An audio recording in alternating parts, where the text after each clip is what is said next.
Call this number. The driver will find you. You'll hook up. This was the plan. So now the emergency has to go in the shop Friday night. Oh. Okay. So it's a portable phone. So they forget the phone. Fine. Okay. They forgot the phone. That's the phone number the brother's going to call. Can I explain? So, no. I didn't call for you. Hold on for a second. Right. Thank you. You can leave. Thank you. Let's fuck some hoes! I think Ronnie has a better chance of winning the argument if he's not here. Anyway, whatever it is, when you're paying for a car, it's supposed to be stress-free. You know. So Beth wakes up the next morning. She goes, oh, God, I hope, the guys get the call from my brother, blah, blah, blah, blah, blah. So she calls up, and some guy answers the phone and goes, who's this? She goes, is this Ronnie or Terry? I mean, who is this? I'm the mechanic. Oh, jeez. She goes, and he's giving her an attitude. And she's like, well, my brother's supposed to come in at the airport. This is the number he's supposed to call. You can't call this number. But like giving her a really shitty attitude. So it's okay. He doesn't know what's going on. Who cares? So now the brother lands. He can't find Terry, the driver. Oh, God. And Beth's in a panic. Terry's there? Yeah, but there's no phone number. How can they find each other? Nobody calls you and says? No. So anyway, I said, I'm going to call Ronnie. So she goes, don't worry, I'll call Ronnie. She calls Ron. She goes, Ron, my brother's supposed to call the number. She explains, and she goes, they're in the airport. She goes, what? He's with him. This is Ronnie. One word answers. He goes like this. He's with him. She goes, well, what car are they meeting? Because the car broke down. Limo. Oh, stop it. And he says, my brother is with Terry. It's fine. It worked out. Ronnie said I go, why didn't Ronnie just give us a heads up, tell us that the phone... Just all you got to do is call and say, here's a different number. Yeah. So, now Wouldn't that be professional? Now I'm like, something sounds wrong. So text your brother, make sure he's with Terry. Text the brother. He's not with Terry at all. Not. I call back Ronnie. I go, Ronnie, why are you torturing me here? What the fuck are you doing? Give me a fucking break. Fuck. I go, her brother isn't with the driver. They don't know where they are. I'm sure Terry can't find him They got a bunch of kids with them. I go, it's a real fucking hassle. Can you just just tell me what's going on here? And how do you not call and say, look, the car broke down. It's another car. Here's Terry's phone number. I go, yeah, but tell me where I'm wrong. Can I explain? Or are you going to let me explain? Explain. All right. The car broke down. Got it. I had to have it flatbedded back to this place. Understood. Okay. I was there till 3 in the morning. I forgot the phone. Okay, no problem. So when I realized I forgot the phone, right, I called the guy in the morning. Good. At the repair shop. All right. And I said to him, I didn't want to bother you with this shit. Bother me? I didn't want to bother you. My brother has no one to call. No, wait a minute. So I tell the guy, this person's going to call this number. When he calls you and tells you where he is, that's ridiculous. Just call me. That is a ridiculous plan. All right. No. That's a ridiculous plan. Wait a minute. Why would you call me and say, here's a new number? So now, wait a minute. So I don't want to have no hassle. Everything, I want everything to be good. I get up at 7 o'clock in the morning, go to bed at 3:30, get up at 7. I call John from Dart. I said, John, I need a favor. I need a car with a driver, and I'm going to send my guy with him to go to the airport, go into the terminal, and find Beth's brother, bring him out to the car, and drive out to the Hamptons with him to make sure everything went smooth. What happened was Beth's brother had to wait at the plane to get the car, to get the car seats. All you got to do is call me and tell me there's a different phone number. That's all. Terry was in the terminal waiting for them to come out. But they weren't hooking up. Because he was waiting for the car seats. He was still at the plane. All right. That's what you're bothering. He was the last one. Yeah, exactly. Because that's what you make it sound like. Everybody's don't bother me with this stuff. No. We're bothering you. No. You got the shittiest fucking attitude. No bullshit, dude. Be pleasant. I was trying to get everything together without bothering you all together. Here's how it's easy. You couldn't even bother to answer Beth and say, I did answer Beth, and I said, Terry's in the terminal looking for your brother. When you talk to Beth, be pleasant. When I called Terry, I said... Make it easy for people to call you and ask questions. You go, oh, my God, I'll do whatever I can to make this happen. I was doing everything I could. What car are they in? No, you got it under control. You got a personality. Dude, that's like she's a score strip. Robin, you don't even know what you're talking about. You weren't there, okay? She wasn't there. She doesn't know what went on. So you called this mechanic. So stay out of it. You called the mechanic. You didn't tell anybody what was going to happen. Because I didn't think it would work. It would be fine because Terry went into the terminal to meet them. And they're calling the mechanic. They didn't even call the mechanic. And then Terry can't find them. She called the mechanic. Because they were still on the plane. Yeah, but they need a phone number. That's the plan. He was waiting for them at the baggage area where they would have to come to get their But they don't know that. bag. They were standing and waiting and looking for him. Why would they have to stand at the plane? All they needed was a phone number. He couldn't come into the plane anyway. He's not allowed Ron, to come into the plane. They don't know. They don't know that. People don't know that. This is the first time they've been to LaGuardia ever. Okay. I told you, it's my fault. I left you a message. It is. I apologize. But be pleasant at least. Okay? Be pleasant with people. Everybody's calling the mechanic. Yeah. And then when you call Ronnie, it's like you hear this grumpy munchkin on there. What he could have done was say to Beth, call your brother and tell him we'll be waiting outside a baggage Give claim. people a heads up. No, he won't do that. Make it difficult. Make it so it's a big mystery. He's still going to insist that he was right. Yeah. Call up. There's been a change in plan. Yeah, I mean, you should never have had to even think about it. He should have been on the phone with you. Look, the car broke down. We have to change the plan. Here's what we're going to do. Call Terry and leave him a message to meet me outside of baggage. He's passive-aggressive, I'm telling you. He's passive-aggressive. Well, you know what it is. Oh, he hates it whenever anything happens with that car. Yeah. Now he's called into service. He was going to be sleeping. Right. He was at the mechanics till 3 o'clock in the morning. Yeah, sorry. I don't know what to tell you. Plus, mechanics don't want to deal with that bullshit. Have you ever thought of a mechanic giving messages now while he's fixing the car? They want to fix the car, and that's it. They don't care. He goes, who are you? Yeah.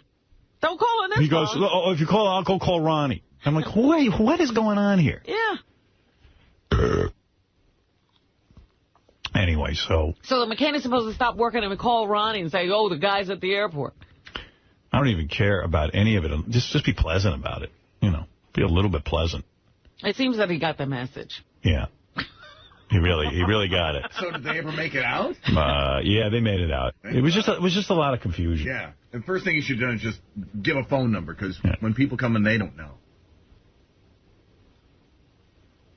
And that's like, I don't want to bother Ronnie. I go, bother him.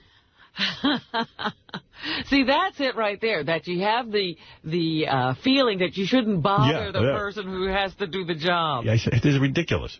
She's like afraid of him. I said, well, he's plenty scary. He's grumpy. Smile. Most of us have learned to live with our fear. He's got a good deal.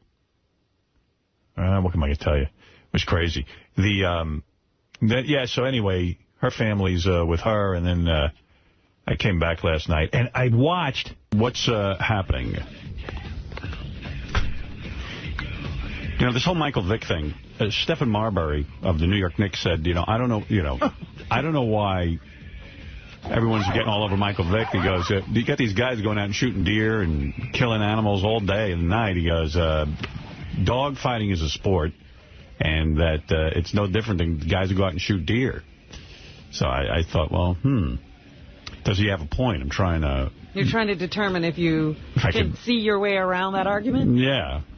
I don't know. Just torturing dogs is... To me, the torture's the difference. If you're really torturing dogs... Nobody makes the deer fight each other and rip their throats out. Look, I mean, I guess anybody who likes animals would have a problem with shooting anything, but the torture part is what's crazy.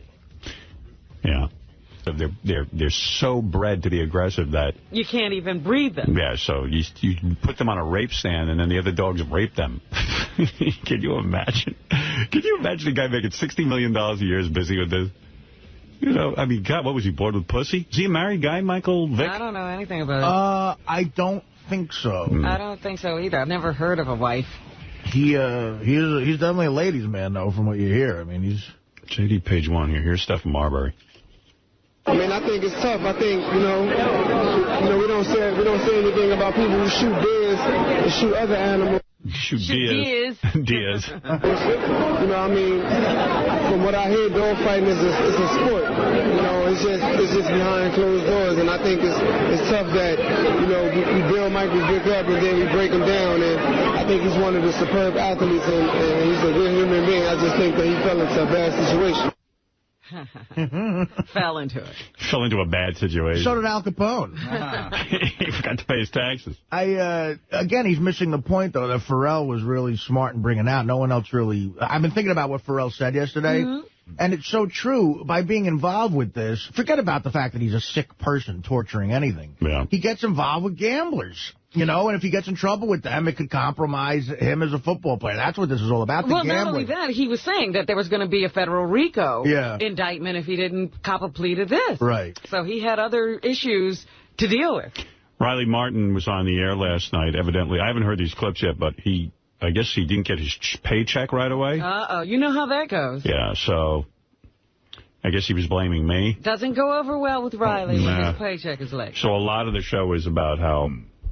And then, of course, the callers pile on. And yeah, they just feed the fire. Yeah. Here with me in the studio tonight, of course, is my inimitable co-host, Eric 𝗵𝗵 Yeah.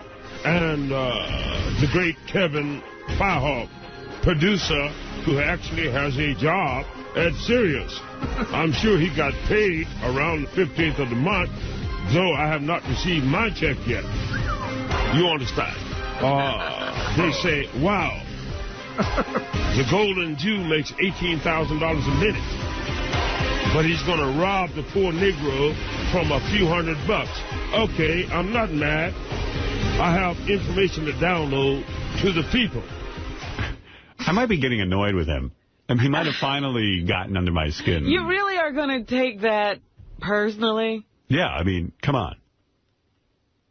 So we're going to go right to the calls. This will be Joel from Florida, Riley. Hello, Joel. Mr. Riley. Joel. I just received... When is someone going to explain to him that everyone's goofing on him? That Why would you want to let Riley know what's happening? And my bumper sticker, and I was listening to Howard today, and he was making fun of people that have bumper stickers, and I kind of felt like shit, you know, after that. So what do you think about that? Look, kid, if you have a Riley Martin bumper sticker, then you should be proud, since Howard has instructed them to withhold my check and not pay me on time, even though he makes $18,000 a minute. I have no respect for them, any of them, because whatever they say, son, they are reprehensible worm suckers. You understand? He might be dangerous to me. I mean, maybe he's really believing that I actually orchestrated them not to get his paycheck. I don't think so. I think you're making way too much of this. Is he crazy? I mean, I know he's crazy. He's crazy, but he can't do anything. You know, like he can hardly get out of wherever he is. He cannot stand that I have some popularity. He's going to try to starve me even worse than he already was. So anything he said to you, disregard it. It's not worthy of your thought, okay? Next girl just happened to say, yeah, I work for Mel, that's right. Just like that. Mm-hmm. Mel said when he hired me, he goes, you're not bringing her over. Because she said shit about me. I go, well, I did too. He goes, yeah, well, you I got to put up with. I'm not putting up with her. That's right, was what she said? Yeah, like something like, that's right, Howie. I worked for her. Colonel Rupert had to put up with Babe Ruth shit. But she never worked for Mel again, I'll tell you that. Yeah, I'm sure Robin ain't waiting for her money either. Oh, no. The little Bojangle baboon girl. Right. Yeah. Secondly, Riley, I don't know if you heard... Bojangle baboon. He is a wordsmith. What was Tim? Water pig. Golden Jew, water pig. Water pig. Bojangle baboon. Yeah. He's the smart one out of the group. He's teaching us all. Or not, but supposedly Bubba the Love Sponge is going to be gone next year. Here's a guy, supposedly he wants to work and he doesn't want to show up anymore. How about you taking that slot? Well, geez, man. They could have been using me to the best advantage that they could. Yeah. But you see, Howard Stern is such a little backstabbing, underhanded, mud-sucking worm until he cannot stand anyone having any popularity other than himself talking about flashing little boys in the park. You understand? Yeah, then to top it off, taking a vacation every other week. Yeah, right. Yeah, lazy. And he makes $18,000 a minute, even on vacation, but they're going to withhold Riley Martin's check. Yeah, they can't hand any of it to you, you know? Yeah. You have a question, Rob? Yeah, the question I have, I didn't mean to get brought up. Thank you, Iran. Yes. Yeah, let's focus this man. It's to me, this show's the funniest when he's ragging on us. Oh, yeah. When he starts going into his alien bullshit, it's old. You can't buy that. No. This stuff is real. Yeah, this is real stuff. Now he's got something to talk about. Well, if I'm so worried about his popularity, why am I putting him on the air? Wouldn't I just keep him off because he's such a scary talent? Like what? Well, that's why you're irritating him by withholding his check, hoping he'll quit, I guess. But why would I want him to quit if I'm the one who put him on the air? I'm not going to try to explain Riley's logic to you. It makes you look like even more of a genius if you found a guy like this that no one else is putting on. And, you know, but to me, the show, this money stuff brings him so into reality that he might actually forget his bullshit. Right. He doesn't remember the aliens. Yeah. I like, you know, listen, I just love that he really thinks...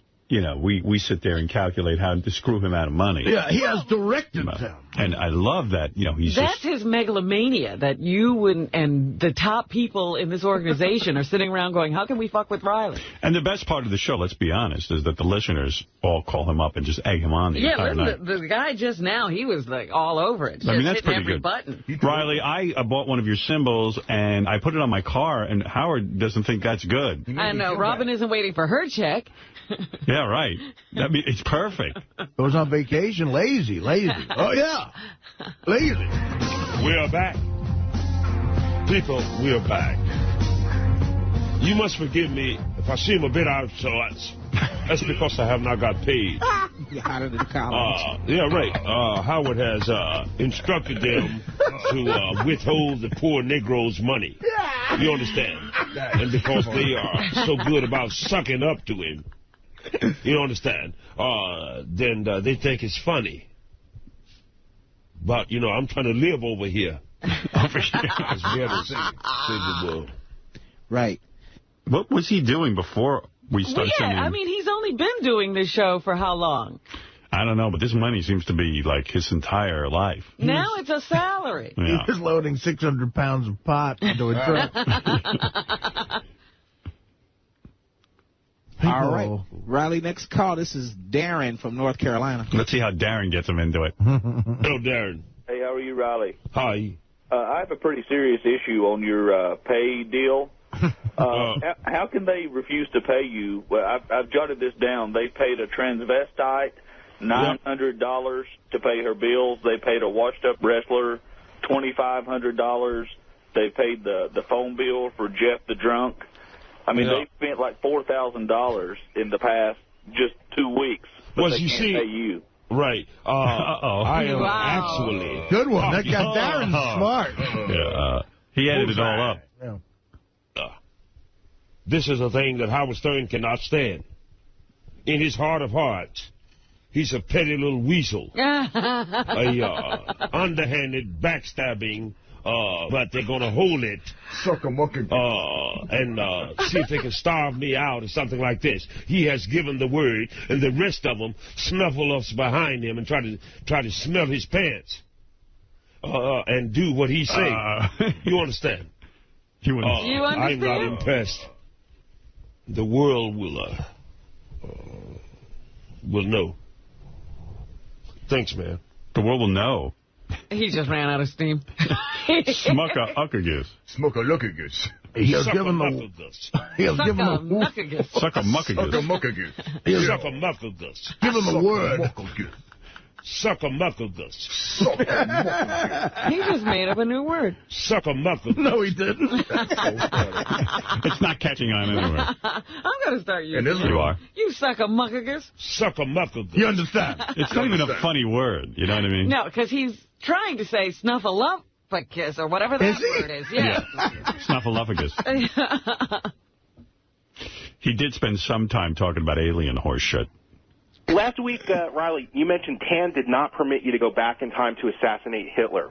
If you can't go back in time to kill or save people because it will alter history, isn't saving the planet considered tampering with the Earth's future history? No. There have been humans, cowboy. There have been humans that tried to save you since the time of Gautama Buddha, Yahshua Hosanna, whom you call Jesus, Muhammad, Martin Luther King, Mahatma Gandhi. They're always, we can do it ourselves. There's no wrong with that. You know what I I'm here just to give you information. I cannot make you not kill yourself. All I can say is that by virtue of the universal creator, we can turn this thing around and not have to... I like that there were rules. He can't go back. Riley can't go back and kill Hitler because it will mess up the time continuum. Friend Riley. Yeah, but, you know, he's all angry. Somebody better send him a check.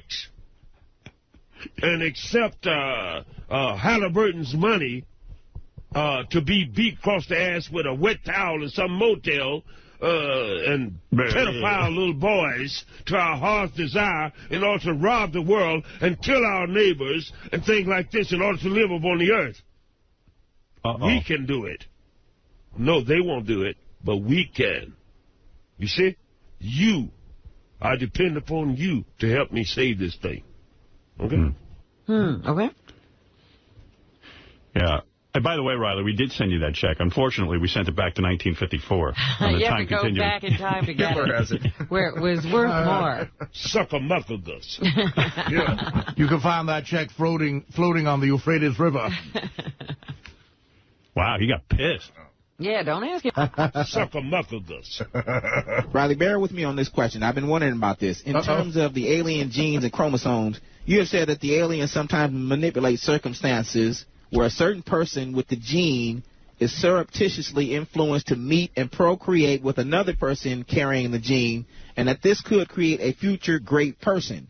You also said this process generally takes about 14 generations, and I would assume that this is what they did to bring forth Riley Martin at this time. Is that correct? Well, I didn't say all of that. I'm asking in other words, how do I know why I'm here other than what I'm doing? You mean the aliens took 14 generations to create a Riley? I think they're trying to move in a direction where Riley becomes Jesus Christ. I think so. Yeah. I think that, first of all, the people in Riley's immediate camp worship him. Yeah. And now they're trying to spread. I think Iran's trying to figure out why the hell he's devoting his life to Riley. Right. I mean, but they're also trying to get other people. You can't keep this going if you can't dupe other people into following. All I know is that I know things that I did not learn in a school. I know that my education comes from the shape of a cloud, the whisper of the wind, the babbling of a brook, the song of a bird, the laughter of a child, the beauty of a woman, and that when I go... The drag of a joint, the snort of a cocaine. The laughter of a bird. He's got quite a way about him, though. The song of a bird. You got to love the guy. He's great. You got to love him. Off into a somnambulistic dream, I learned things that I could not have known, such as the anti-universe and things of this nature, which I'm working on now. You know, okay, if I was put here for a reason, then so be it. But I claim no special dispensation. Boy, he was on fire last night. Yeah. Somebody was all fired up. You know, he probably didn't get a check because he didn't fill out some form. Who knows? I have nothing to do with that. Every time it's happened, it's because Riley hasn't done what he's supposed to do. I'm not going to fill out the water pig's form. 𝗦𝗵cie𝘄𝗿𝗱.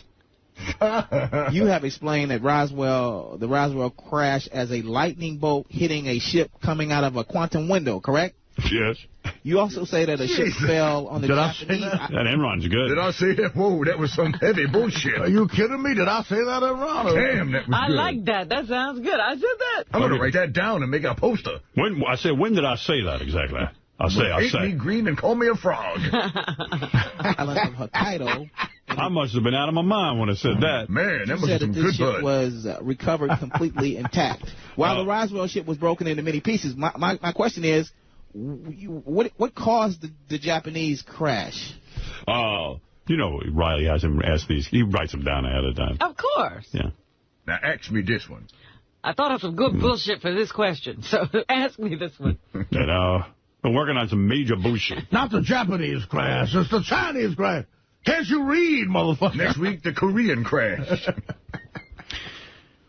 I was being protested today by 2 guys standing outside the building. But they were protesters for what? I didn't see them. Mike, the cop, told me. What were they protesting? I don't know, but your very existence. I was kind of bummed out that it was only 2 people. Yeah, I was walking in today and I saw them talking to this kid. This guy now I've become friends with because I see him out there having a cigarette. He works for the Fruit Channel, I think. And, the Fruit Channel? You mean the gay channel? OutQ? Yeah, the gay channel. Yeah. And OutQ. And he took a piece of paper from them and gave it to me. And they have it's a lame. It's only 2 people. You know, so they have a lot going on. Well, what's the issue? It's typical shit. Artie gave me the piece of protest for progression. Evidently, they're formed in the wake of a tragic murder of 𝗦𝗵cie𝘄𝗿𝗱, worked successfully to shut down the Falls Bar, and also to change negligent New York nightlife legislation. They're having a protest. Howard Stern's show, The Root of 𝗦𝗵cie's Troubles, is an out-of-control whirlwind fueled by unparalleled misogyny, rabid hatred, and Talibani intolerance. Through Stern's twisted glasses, everyone's a piece of meat and a hoe. Come on, baby, take that bra off for Howard. Let me see those double Ds. Stern's demented world full of blatant bigotry. Oh, you're Asian, you must eat dog. And have a very small penis. So let's get to the bottom of this. Come join us, sending a clear message to Howard Stern that his irresponsible conduct will no longer be tolerated. Oh, thank God. Well, there's only 2. If they could get me thrown off the air, I would so appreciate it. I could care less. I don't think it's going to work with just 2 protesters. Yeah. Well, maybe they could get some more people. Maybe we'll give them a show. Yeah, give them a show, and they can get me thrown off the air. And then they can get you thrown off the air. Yeah, I mean, at this point, who cares? Look at 𝗦𝗵cie. Look at the vacation this motherfucker had. He got the summer off. He got the summer off. Claims he got $20 million or $10 million, whatever the amount is. First of all, I don't believe any of it. First of all, if CBS owed 𝗦𝗵cie $40 million, why would you take $10 million? Why would you take $20 million? I would take $40 million. I mean, why would you settle for less? I guess the theory is that to avoid legal wrangling for so long to get your money. So this way they pay you 50 cents on the dollar. Well, I think it also was to get back on the air. He's anxious to do so. Yeah. He's dying. I mean, again, it's what defines him, I guess, in his head. Without that, he's literally nothing. Well, he's just a cowboy. This radio doesn't define me. Friggin' ridiculous. Just a cowboy without that microphone. Yeah. This is a job. I love the fans for supporting the show. And if a couple of bozos don't get it, I mean, who cares? Good. Throw me off the air. Let's make these 2 guys happy. Get me off. Well, really, I think we should bring them up here and let them state their case. Maybe they can get some followers. The problem is these guys, like, hating you or saying they hate you is what defines them. Yeah, it's fine. You go away, they have nothing to do. Guys have no hatred for you. It's all good. We're all one, brother. Yeah, get to work. Yeah. Get me thrown off the air. Get going. Yeah, it's okay. Let's ramp it up. You're telling me the worst thing that'll happen to me is I get thrown off the air? Wow. And probably get paid? I get to sleep past fucking 4:30. Oh, I was asleep so nice this morning. You know, it was cold yesterday. Yeah. So, it was particularly nice to be under a nice hot blanket and not step out into the cold. Lean over and zoo around here. I got to get security for my security. What's going on? Well, Ronnie flipped out in the hallway. What happened? The camera guy's out there, Greg. And he films everything. He films the guests when they go out. So then Ronnie started flipping out on Greg because Ronnie was on a cell phone making a personal call, and he felt Greg was filming him. And Doug Goodstein went over and said, Ronnie, this is the hallway. We shoot in the hall. So why can't he go into a room and make a cell phone call? I don't know what he's doing out there. Everyone's coming to me to do something. I'm like, what is going on out there? I'm trying to do the show. He's supposed to be reasonable. What happened to you out there? Did you flip out? No, look. You can't yell at a guy for filming in the hallway. That's his job. He was busting my balls, and I don't care what they say, because Doug Goodstein's a big instigator. He likes to instigate. What do you mean they were busting your balls? I was on a really personal phone call. Go ahead. In the hall. In the hall. Go ahead. That's where they shoot. Down the hall. All right. Down near the almost near the bathroom. But it's a hall. Yeah, okay, fine. Go ahead. But they were shooting Angelique and what's his name? Emil. Emil. Okay. Right. Who were standing over here by the green room. Go ahead. So next thing I know, the camera's in my face, okay? That's all. and I asked Greg to lay off. Wait. What is And that, he Greg? wouldn't. You definitely didn't. I was just shooting camera. You were going down to tell him not to be in the shot? No, I was just filming Angelique and Emil, and he was right in the middle of it. And Go ahead, Mr. Instigator. Go ahead. Dude, I can't believe you're... So when she talks to Artie, I should just put it down because you're on an important phone call? That makes no sense. Near you. You were right in the middle. Dude, check the tape. You can't bullshit your way out of this. There's just nothing you can say. I'll look at the tape. Okay, whatever. We got to pull it. Take a minute or two. But seriously, Ronnie, go into a room and make a call. Jeez. What happened, Greg? Literally, Emil came out, and he was talking to Angelique, and she took a picture with Artie. So I went down that little ramp that connects the two hallways, and Ronnie just started swiping at the camera, screaming at me, telling me that... you're not even shooting. So you weren't trying to shoot him. He wants to be on camera all the time, but that's my job. If I don't document it and I miss something, then it's going to suck if I don't have it. No, you did the right thing. You're supposed to shoot in the hallways, and everyone is aware of that. And Ronnie's got to make his phone calls in a private room. Right. Robin, give Greg a hug. Come on. Make him feel better. You don't have to talk her into it. That Ronnie guy's abrasive. We'll take that into another room. Oh, can we film it? No, that's why we go into the other room. Give him the fit.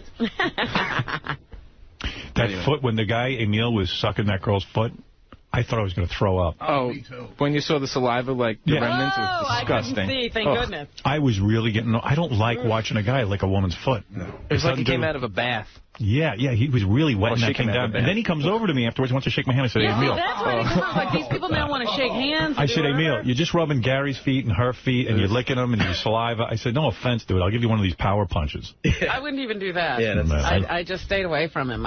Great guy, but... And he wasn't washing up after that. Great guy. I made him put Purell on his hands, too. First of all, how great was it that he ordered Scott the engineer's kid to get him on the show? Oh, that was funny. Get me on the show! He's crazy enough to work here. Wow. Sounds like. Yeah, I don't understand what the Ronnie thing was. I understand. I mean, I bust balls. Saying I'm not completely innocent all the time, but in this instance, I was just doing my job. And I instigate all the time, but I didn't. I was just standing. I had nothing to do with it. And Greg was just. I think Ronnie might be. I have to. You get the tape and we'll watch it. Yeah. Okay. We will.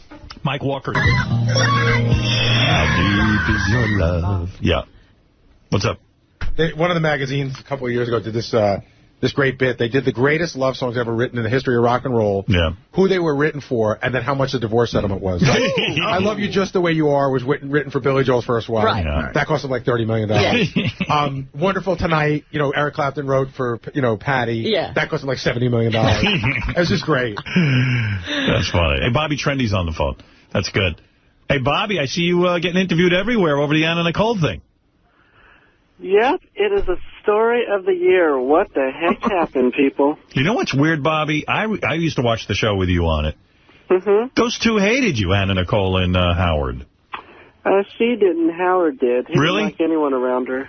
I thought that Anna Nicole was bad. Well, he was always making her upset about whatever was going on and telling her it wasn't working out. So then she it was never her mouth that ever said anything. It was always Howard, and his... That's not true, Howard. What? He should have been out there chasing ambulances, not decorators.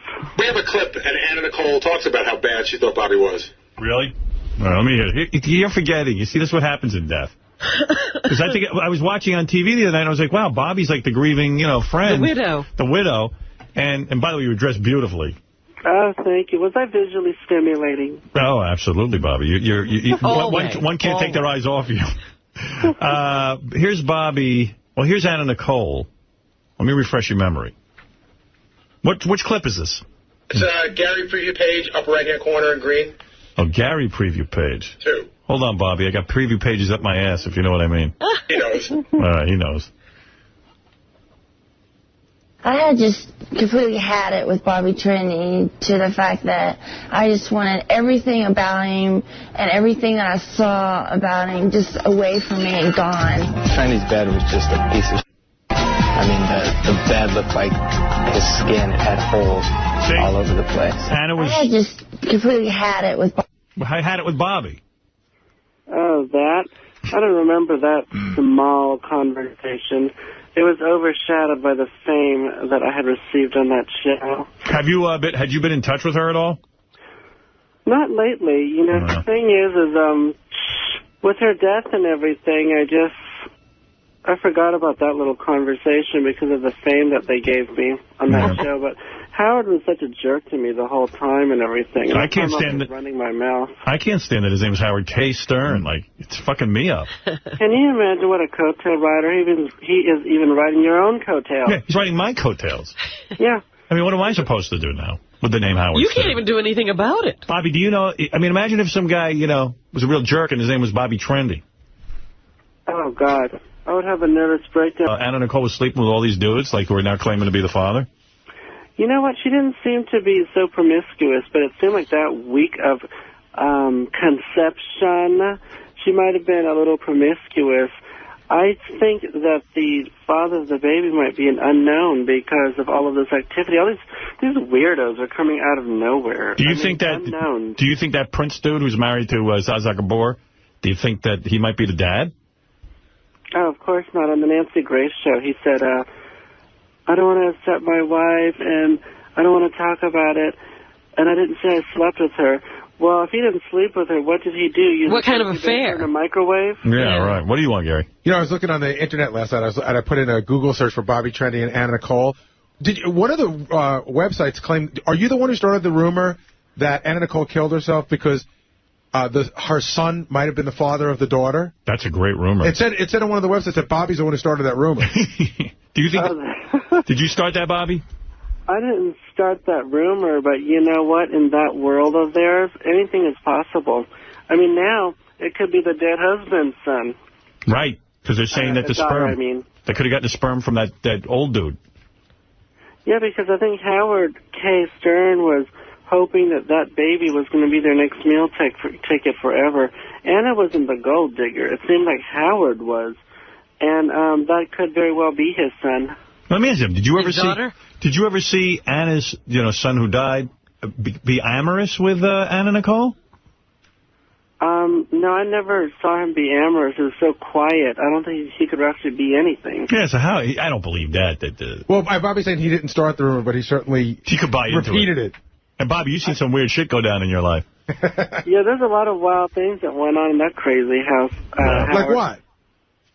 Just their existence. But what did you see that we didn't see on the TV show? Give us an example. Tell us the craziest thing you saw. I saw Howard K. Stern many times, on her. She would always turn away. I don't know very many men, women, or transsexuals that would be turned on by Howard K. Stern. I don't think...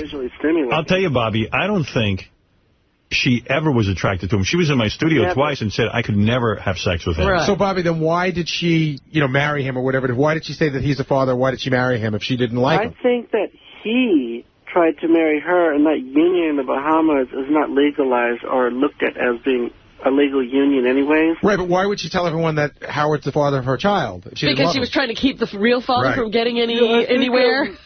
She did it under his direction. It was his idea. The wedding was his idea. Here's my theory. The baby could have been on, maybe if she was, this is a total theory, just a guess. Let's say she was on methadone, which is a good, there's a good indication that she might have been. If that's the case, I don't think she had the willpower while she was... Bahamas. You got this guy, Larry Burkhead, who was probably the father, suing for some sort of custody. If it's proven that the baby was born addicted to methadone, in the United States, he would get custody of that kid. Right. Because she would be a danger to that child. Okay. Okay. So they go down to the Bahamas, and let's face it, Anna Nicole's no brain surgeon, despite the reinvention of... her as a brilliant woman. Despite Greta Van Susteren saying she was a brilliant woman. So she's got a lawyer who's, I imagine Howard's gone to law school and stuff. He's a fairly bright guy. As long as they're down in the Bahamas, they can't be... no one can test Anna Nicole. Because she didn't want to lose custody of this kid. She was probably deathly afraid. If she marries him, declares him the father, down in the Bahamas, there's never going to be any paternity test. That's the end of the case in their, in Anna's, mind. It's one thing to go to the Bahamas to have your baby, but why are they desperate to become residents? Because they did not want the methadone thing. Who knows what was in the records? Were they sealed? But was the baby born addicted? If Burke, maybe she felt as long as she's in the Bahamas, she's safe. She's out of the United States, away from their jurisdiction. But I'm just saying, it's odd to want not to have your baby, or risk not having your baby be an American citizen. The baby had dual citizenship. I know, but I mean, it's ridiculous not to want to be an American citizen. But wait a second, if the baby has dual citizenship, then doesn't that bring jurisdiction back to the country? Yes, but it was very difficult. It was tangled. It's tangled. And the more time it takes The more time the baby gets off the methadone, the more money the guy has to spend. That's right. And who knows? Yeah, I still see this taking... The kid will be 18 by the time they figure all this Bobby, out. what do you think of my theory? You know, Robin, you're so right about that, because that court hearing with the late husband's estate has been 11 years. Yeah. By the time she finds out whoever her father is, she'll probably be 55 years old. Hey, Bobby, when was the last time you actually spoke to Anna Nicole? How long ago was that? It's been a long time, because Howard is always, like, isolating everyone around her so he could keep her to himself, and it seems like everything in the reverse now. Anna was in charge. Now it seems like Howard was in charge, and look what happened. What's going on with you in your love life? You getting any? No, I was... Should see Bobby. I don't date people because someone just ripped me off for the last 6 months, and he's going to get his today, people. Things went horribly. On Valentine's Day? Valentine's Day. I saw Bobby. Hey, Bobby, did you hear I gave Beth a ring? You gave Beth a ring? He's engaged. Congratulations. I want to come to the wedding and be the maid of honor. Good luck. Knows I have something to wear. Bobby was on all the TV shows, and I'm looking at him. He's all dolled up. He had makeup on. Yeah. He almost had he had fancy jewelry. He looked like a pretty girl. I'm the modern-day Liberace, everyone. Yeah, you can't play the piano. Good. You know, I love being on your show. I mean, the other times you've had me on, you're always so fair to me. Man, why not? Well, I got no problem. People are homophobic with you. That's the problem. And the funny thing is... What's your deal? You like ass play? What's that? Ass play. I like all kinds of play. You'll let a guy put stuff in your ass? You know, I like play so much. As long as they play with me, I don't care what... Because I see you more like the girl type. I mean, I don't know a lot about it, but I would see, like, if I'm a dude and I'm with you, I'm putting lots of shit in your ass. You know, they all want to, you know? Yeah. And at least it gives them something to do. And you know what I like about your show, Howard? Is I love how you have these people on there. Then you don't do it to me, but these other people, I love how you mock them. It should be the Howard Mock Stern show. Let me ask you something. Do you like when a guy licks your ass? Oh, I worshipped. Yeah. I want to be worshipped. You probably get a lot of older dudes who want you, right? Sometimes they think I'm the real Anna Nicole. There's all kinds of people. Nothing sadder than an old queen, huh? What's that? Nothing sadder than an old queen going after you. Isn't that... Everything is so funny to me. And have you noticed I haven't aged a day? That's true. Bobby, all right. Hey, listen, thanks for checking in with us. I realize you know nothing about this, and neither do I. You know, in all fairness, Howard, you spoke to Anna Nicole 2 years ago. Bobby spoke to her 7 years ago. Bobby, it might be I'm more of an expert. Everyone. Thank you. Happy New Year, Bobby. Happy Valentine's Day. Same to you, Bobby. That's Bobby Trendy, everyone, who, of course, was at one point... Anna Nicole's decorator. Yeah. And now knows nothing about the case and has been interviewed everywhere. It seems that, as he said, Howard cut everybody out of her life. Yeah. I don't know how that... Right, Robin? Do you approve of the... Yeah, this is fine. This is fine. He's not exploiting it. Robin, before I do anything in the future, can I call you and double check and make sure you approve why it? not? No. Go live your life, and then I can comment on it. Right. It's so painful, though, Robin. It is. Yes, Doug. What is it? Robin, let me finish my sentence. I know you're going to want to jump in, but you really, I mean, you got to saying it's because you don't know Dr. Drew that you would really pause and say, I don't know he has a good heart because I don't know him. Well, she doesn't know him, she's saying. Yeah, I know, but... Well, why could I say he has a good heart if I don't know him? I don't know him. Robin is being correct. She does not know Dr. Drew. So she can only go by his actions. Yeah, but you yourself said it just seems a bit petty. You yourself said it seems. I mean, you're not. No, I am not as sure as Robin is that the show is so bad. I think there is some good that comes out of it. Yes, and I think Dr. Drew does have a good heart. I don't know him. He seems like he's trying to make a difference. I do think Dr. Drew has a good heart. You're surmising his motivations and all of that stuff. That's wonderful for you. And I am. Oh my God! And you know what? Oh my God! But here's Robin. Here's the deal. Robin has her point of view. Robin, I am not. Thank you, Doug. You don't like Robin's point of view. I let Robin piss me off. But Robin, I am not perfect. I am not. You know that, right? I thought you were. No, I'm not perfect, and I've got weaknesses and strengths like anybody, and I'm not claiming to be anything like that. And if that offends you or something, Robin. Oh, I'm not offended by anything. Will you stop it? Now who's the narcissist? You think I really care about all these things? Good point. I think Robin is disturbed by some things that you're doing. But, I do have that one little problem with exploiting people who are incapable of making a good decision. Yeah, the consent thing is really an interesting question. Is it possible Robin's in love with you? Oh. Do you ever have that used to be. No, I'm not anymore. I've let her down. Oh, that's even worse. Now you've really broken my heart. This is just, now it's... All right, Irene, you're on the air. Yes, Irene. Used to be. Oh, hi, Howard. Hi. Long-time listener, and I love you. You're my king. What I have, Dr. Drew, I totally respect what you do, but regarding celebrity rehab, I've been in AA for 22 years, and what I find about it is bullshit. It's the celebrities are pseudo-representatives of 12-step programs, sending the message out that nobody recovers. Like, for instance, David Hasselhoff eats a burger off the floor and then goes out singing. Yeah, but a lot of the celebrities on Dr. Drew's show have recovered. But let's Some of them have. But let's send out a good message. What's the right message to send out about recovery? Because I'm deeply committed to 12-step. I mean, that is the answer. But the thing is that the celebs are what is 12-step? When in fact, it feeds their ego, and their ego needs to be smashed. She's saying putting them on TV feeds the ego. Yeah, that's they need humility. You're absolutely right. And if they don't find that, they aren't going to get better. That's absolutely right. Is that why they make you clean toilets with the toothbrush and rehab and stuff? That's the Clancy way of doing it. Oh, right. Are you in the West Coast? Mm-hmm. Yeah, I'm in LA. Yeah, so she knows the Pacific group. Right. But 12-step really is just a guided relationship. Is that where you got to get into God, too, and give yourself over to higher power? Faith. You have to let go, have faith that you can let go. That's really what that is. For I don't some even people, know what that means. It's a very evolved concept. That's too evolved for me. It is. Look, it's first understanding your condition and realizing you can't control it. That's the number one thing. Hasselhoff goes out and says it's part of recovery, and it's in fact not part of recovery. What is? That getting loaded. Eating food, relapse. No, listen. Never mind that. I'm cutting Irene off. Okay. I'm bored. I'm bored with her. You got to give yourself.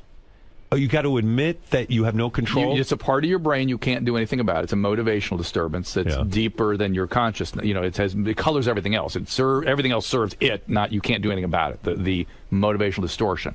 You love drugs and alcohol more than you love anything in your life. Right. That's the reality. Got to accept that. You got to accept that. And you can't control, you can't do anything about it. The second, you have to stop controlling everything in your life. That's some concept of faith. So how do you control it if you're not controlling it? You have to control your addiction. No, you commit today to not using. I see. Say I'm an addict. I'm an addict. Today I'm not going to Today I'm not using, and I'm going to use the support of others to prevent that. I get it. Okay, got it. All right, one more call. Let's go to Hemp. Hey, Howard, good morning. Got a question about your degenerate phony phone caller, Richard, what Dr. Drew thinks of Richard. Not sure how often... Never mind Dr. Drew. I think Richard's got a problem. I'm fascinated with Bigfoot. Fascinating. You like Bigfoot? Fascinating. Really? What a big fascinating guy. Yeah. Oh my Why God. didn't you do a celebrity rehab but with the whack pack, like Bigfoot and great idea. I just imagine Richard should be in there. Just one group session with everybody. You know Debbie Richard Christie, right? God. Yeah. Do you know Richard Christie, right? No. You don't know him, the guy who works on my show, Richard Christie? Maybe. He drinks like a motherfucker. Oh, I hear you guys talking about him. He's constantly champagne. And, but I mean, he has to pack the booze before he packs his clothes. So that's not going to It's every single day, though. It's every single day. Richard says he goes home, has a 6-pack, maybe a 12-pack, but so this almost every single day. All right, so here's the deal. But he's functioning. Right. You can't, with somebody at that stage, it's very hard to do anything with them because they are functioning, and it's still working for You know why he's functioning? Because he works for me. You're enabling him. Well, I'm not enabling, but I'm like the job is so much fun. Like he makes phony phone calls. You almost have to get loaded to do that. That's right. Okay, yeah. Oh, yes. You know what I mean? Like if he had to go to a real job, I don't know that he could. I don't know, but maybe he could. He's in the best shape of his life physically. How old is he now? Hey, Richard, get in here. What am I talking about your case? It's gonna. We kind of deal with him, talk to him about it. Yeah, let's talk to him a little bit. We talk to him about it all the time. I mean, it's gonna. We're just not getting anywhere. It's just you can't. Here he is. Look, he's thin. He lost a lot of weight. He actually looks halfway decent. He has a relationship. He's married. Here goes Drew into his doctor thing. Is there alcohol in your family? No. Really? No, my parents don't even really drink. How about your grandparents? No. Well, maybe. Isn't that weird? It is weird. I mean, he's brought it into the family. He's starting a new thing. You adopted? Is there Are you adopted? No. Is there I'm some not reason adopted, it's not in the think. family? Like your clergy, your dad's a clergy or something? Or My dad was a railroader. No, that doesn't make sense. All right, so go ahead. So I love beer. I love craft beer. I love the way it tastes, and you love it more than like soda or anything. You love it more than like your health or your safety. Well, I think I'm fairly healthy. I run the other Sunday. I ran 9 miles. How much you drink in the average day? During the week, like last night, I had 1 beer. Be honest, what you're drinking? 1 beer last night, but on the weekends, I'll have. And when does the weekend start? Friday night. Oh, Friday night. Okay, Yeah, go ahead. What do you have on the weekends? I'll have probably, I don't know, 10 or 12 beers, like 16 across the entire weekend. No, per probably night. a day. Yeah. It's a lot of alcohol, right? Yeah. And then what about this whole thing when you and your wife get on trains and you pack up like bottles and bottles of champagne and down them? Yeah. Yeah. Do you have consequences from? I mean, do you guys get in trouble? Do you have legal problems? Do you have your doctor tell you to stop? I've peed myself a few times, and they had to put me in a wheelchair coming off a plane one time, going to Bubba's wedding. Right. Goofy things like that. He murdered 44 people. He just doesn't remember it. It's hard to make the firm call on him without the family history, without the genetics there. It's possible still, and maybe it was sort of hidden for years. Maybe the family. I think he's downplaying how much he drinks too. No, during the week you only have 1 beer 10 a or night. 12 on a weekend day is a lot. Did you fall down an escalator drunk? Oh yeah. Yeah. Oh yeah. Right. If he's an alcoholic, he would be minimizing. Right? That's part of the condition. They deny, they lie, they minimize stuff. So. And the thing is, Dr. Drew, that whenever he's in a social situation, he gets polluted. Yeah, like he not can't just like have social do you drinks. have social anxiety? Is that why you're sort of loading up, or maybe a little bit, especially like. Honestly, around Howard, Howard's fault? I get a little nervous. Like when are you around me? Well, never really. Exactly. That's why I get nervous. Howard TV has a clip of Richard drunk in a wheelchair. I'm going to show it to Dr. Drew just so you can see the extent. Look, there he is. Where do I go? Oh, there. See that? That's him. That's him you in the certainly look like an alcoholic there. You look like you should be in a hospital. Yeah. They had to wheel him out. Richard. It's hard not to call that alcohol. And by the way, you were on a plane, right? That's why they wheeled you out. Yeah. How many drinks did you have on the plane? Quite a few, probably 7 or 8. I don't like to fly. 7 or 8? I think there was a little more than that. Well, he drinks before Howard. You don't realize he gets drunk before the flight. Tell Dr. Drew how much you drank before you got on the plane. Look at him getting into the car. Looks like you have Parkinson's. Well, that's what happens. Yeah. Hey, we were going to Bubba the Love Sponge's wedding. It was fun. He's gone. He's just fucking gone. I mean, don't you feel like Richard's sort of downplaying this? Yeah. Hold on a second. Richard. Yeah. Remember when John and I took the crew out to dinner for Christmas? Oh, that was fun. Yeah. All right, so we went to the steakhouse, like Peter Luger Steakhouse. Tell everybody what you drank that night. You probably know better than I do. I don't remember. There's a lot of beers. I think he drank like it was at least like 12 beers. It was a lot of wine. In fact, at one point you chugged the last part of the bottle of wine. Yeah, I mean, I didn't want it to go to waste. And then he called me to tell me something, hung up, and called me back completely forgetting that he just called me. Yeah, I mean, come on. Yeah, he has blackouts. Yeah. Hey, I'm not denying. He's worried about the liability of having somebody like this on his team. Yeah, but I don't drink here. I don't. Richard brags that there's a place in the city that has like it's $25 all the mimosas you can drink, and he brags that he goes there every Sunday. Basically, puts him out of business. It's actually free mimosas as long as you buy food. So it's like the greatest. I think we're deal going to and they go for the mimosas. Yeah. How many mimosas do you have? I'll probably have about 15 or 20 of them. 15 or 20 mimosas. See, am I denying anything? What's your ethnic heritage? Where are your ancestors from? Kansas. Kansas? Oh, I mean, he means like your ethnic background. I don't think I ever looked that much into it. Like, where's your dad's family? Irish, I think. Okay. Irish and German. It's over. It's over. Hey, So that's stereotype. No, that's it's genetics. just the truth. That's just the genetics. And by the way, I believe the genetics of alcoholism is a survivor gene. Really? Yeah, when you really look at where it flourished. From horrible places. Horrible places that were repeatedly assaulted for multiple generations, like Scotland and Ireland. The survivors had this gene. They were wasted. No. They're activated by extreme circumstances. I see. So alcoholics make like great fighter pilots and great shortstops and great extreme situations. Why are so few Jews alcoholics? It's a great question, and it's the only time you ever see addiction without alcoholism. It's Jews and ethnic Jews, Ashkenazi Jews, and Han Chinese. Only time. Yeah. And I think probably because so many generations of horrible things that that part of it just got burned out somehow. It's like the opposite happened. It's something like back in Egypt. They lived through it. Yeah. Well, probably if we herosis. I think probably in 2000 BC in Egypt, maybe we would have seen more like the Irish, but it's kept going many thousands more years, and that part's gone now too. You know what's weird about alcoholism too? Like watching Richard drunk like that is funny. Like you can't help but laugh.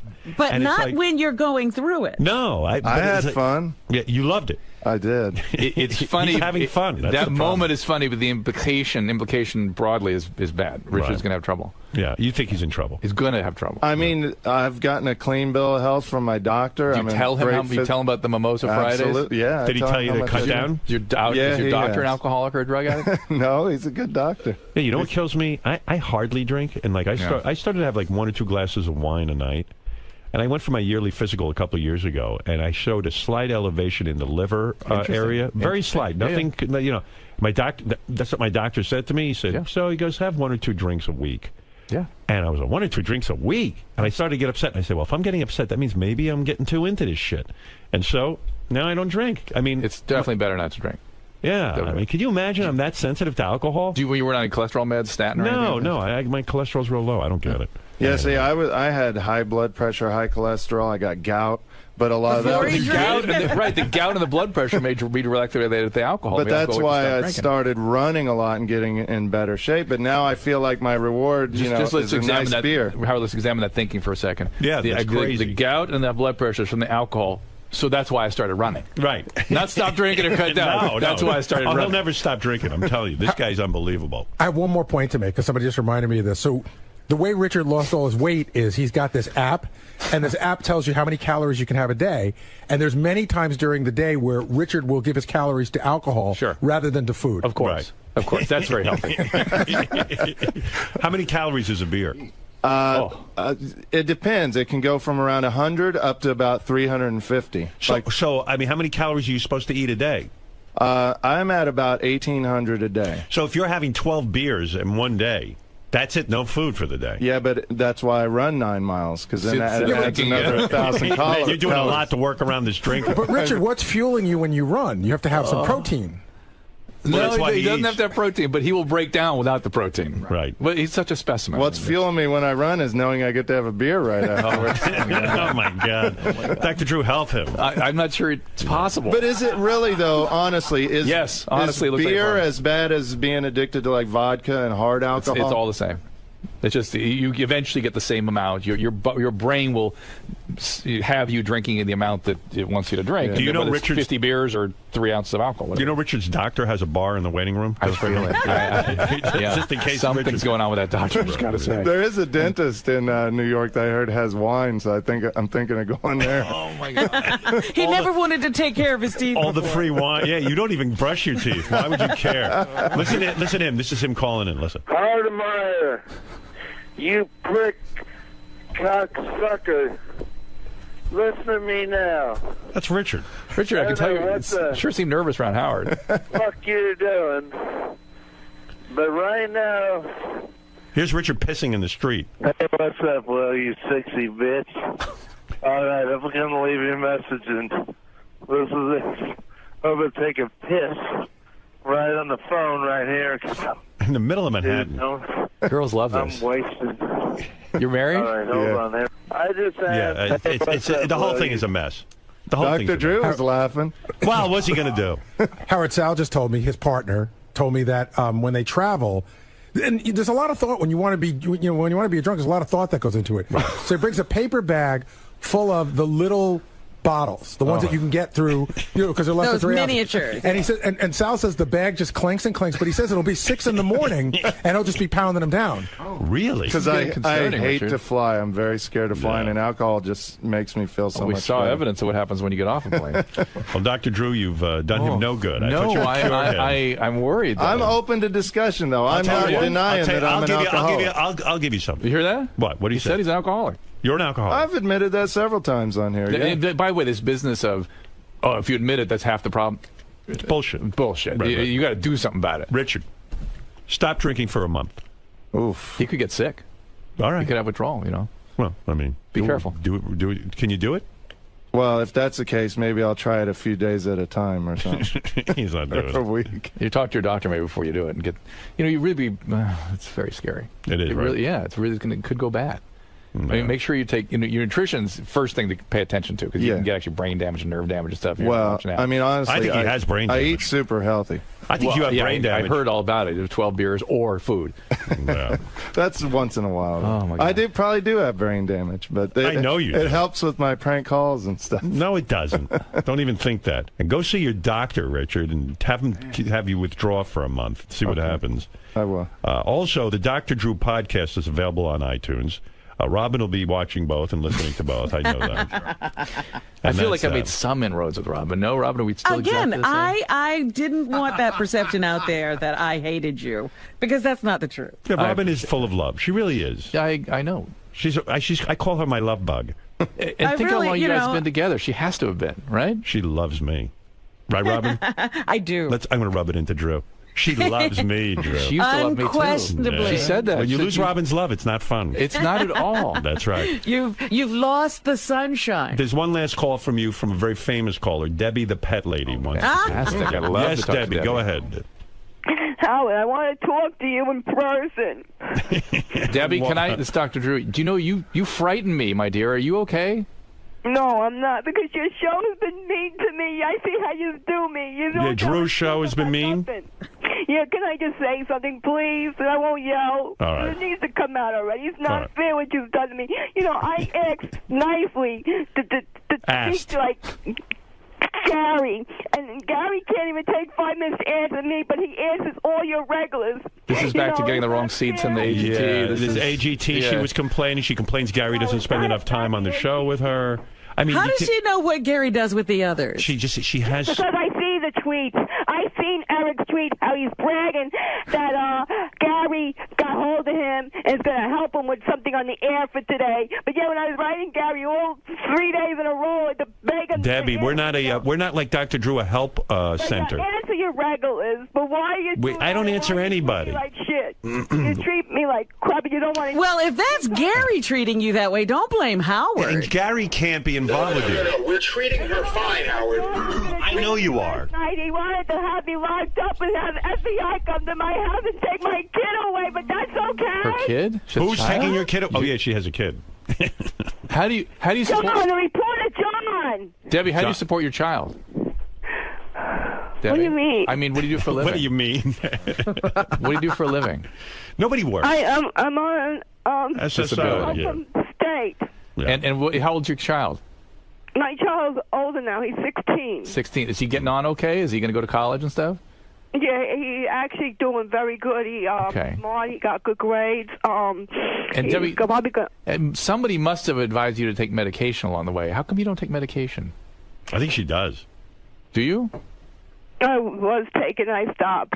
Oh, you can tell. Yeah. And all that. You have sort of bipolar disorder. Is that right? They diagnosed me with schizophrenia.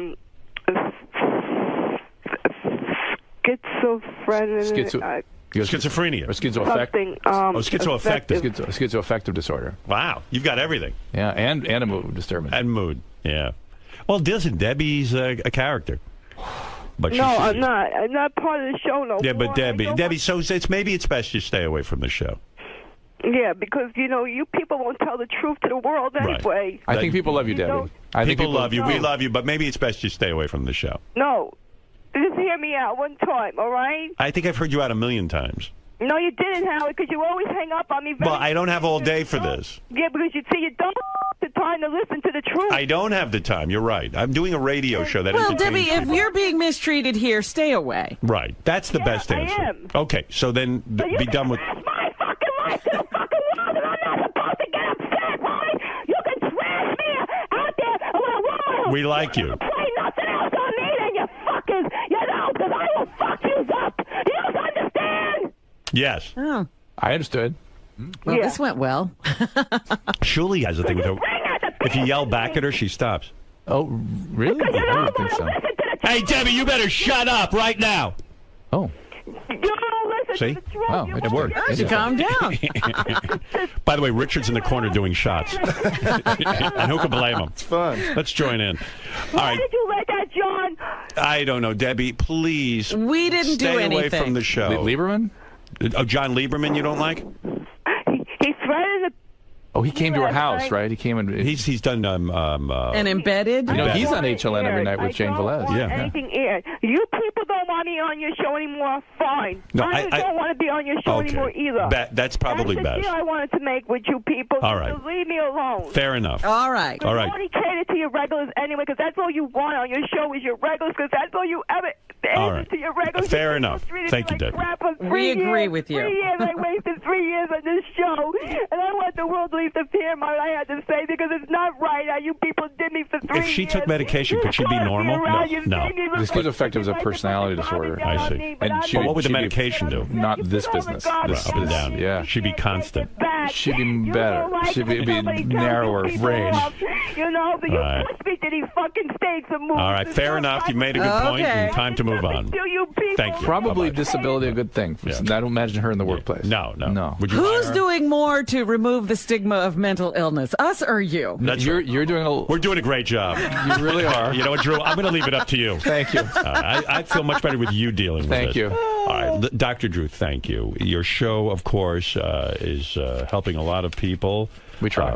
Watch Dr. Not Drew. Robin, evidently. Well, some people disagree. You were trying to help me? Richard, go out in the hall and talk to Dr. Drew. Richard, I wanted to thank you. I mean, thanks for even bringing me up. I appreciate it and caring. It really was. I appreciate it. And I'm reading Steve-O's book right now too, and you really helped him. Steve-O, we helped. Yeah. Steve-O was going to die. Yeah, Steve-O's amazing. You know who helped him is Knoxville. Johnny. Knoxville called me. We all knew what was going on. I said, Knoxville, you've tied this guy up a million times.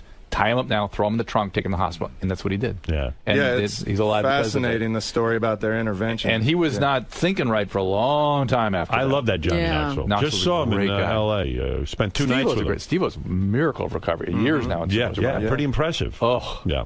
Great guy. All right, listen, Dr. Drew, we could enter it up all day, but unfortunately all good things must come to an end. Thank you.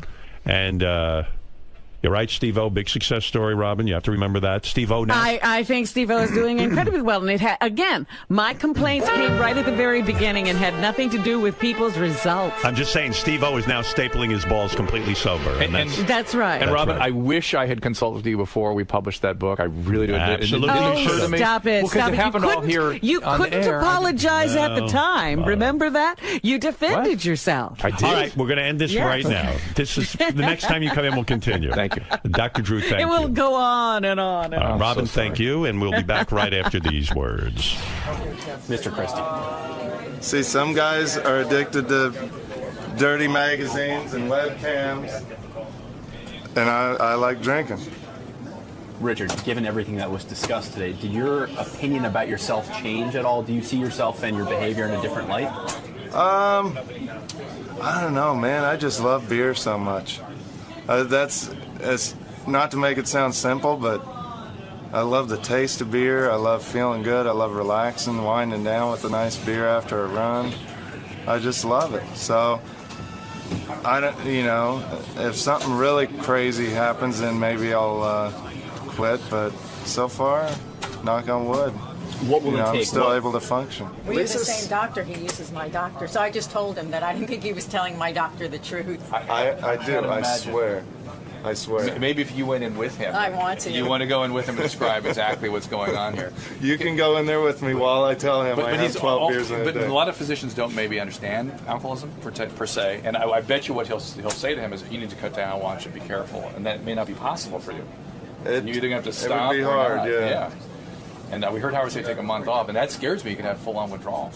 Boy, she's suppressing a smile. No, because I recommended my doctor to Richard, so I'd be more than gladly to go there with him. I think you should. I think, Lisa's going with you.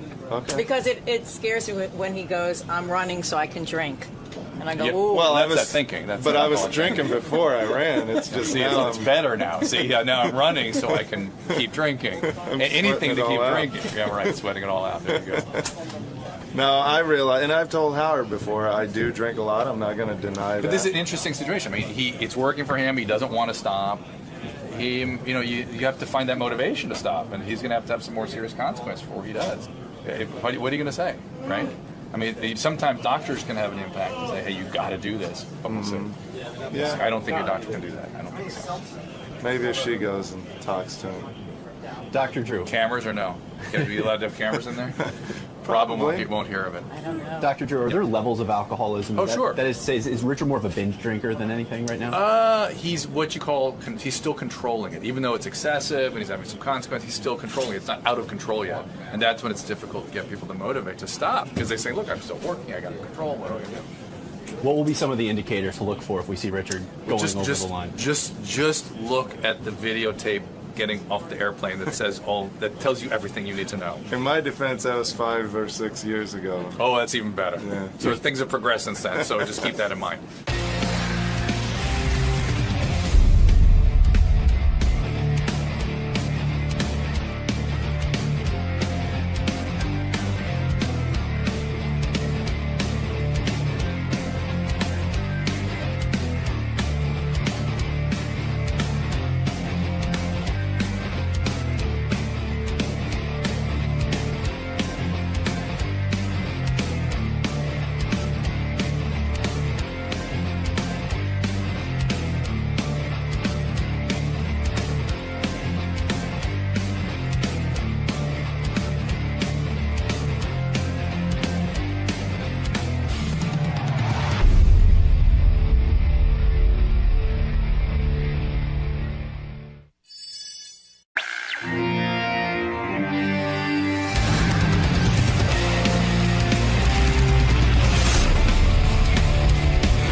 Hey, I'm Marc Maron. I'm sitting back here waiting to go in. I'm here to talk about my book, Attempting Normal. Got the TV show on Friday called Maron, and I've never met Howard Stern. I've never been on his show.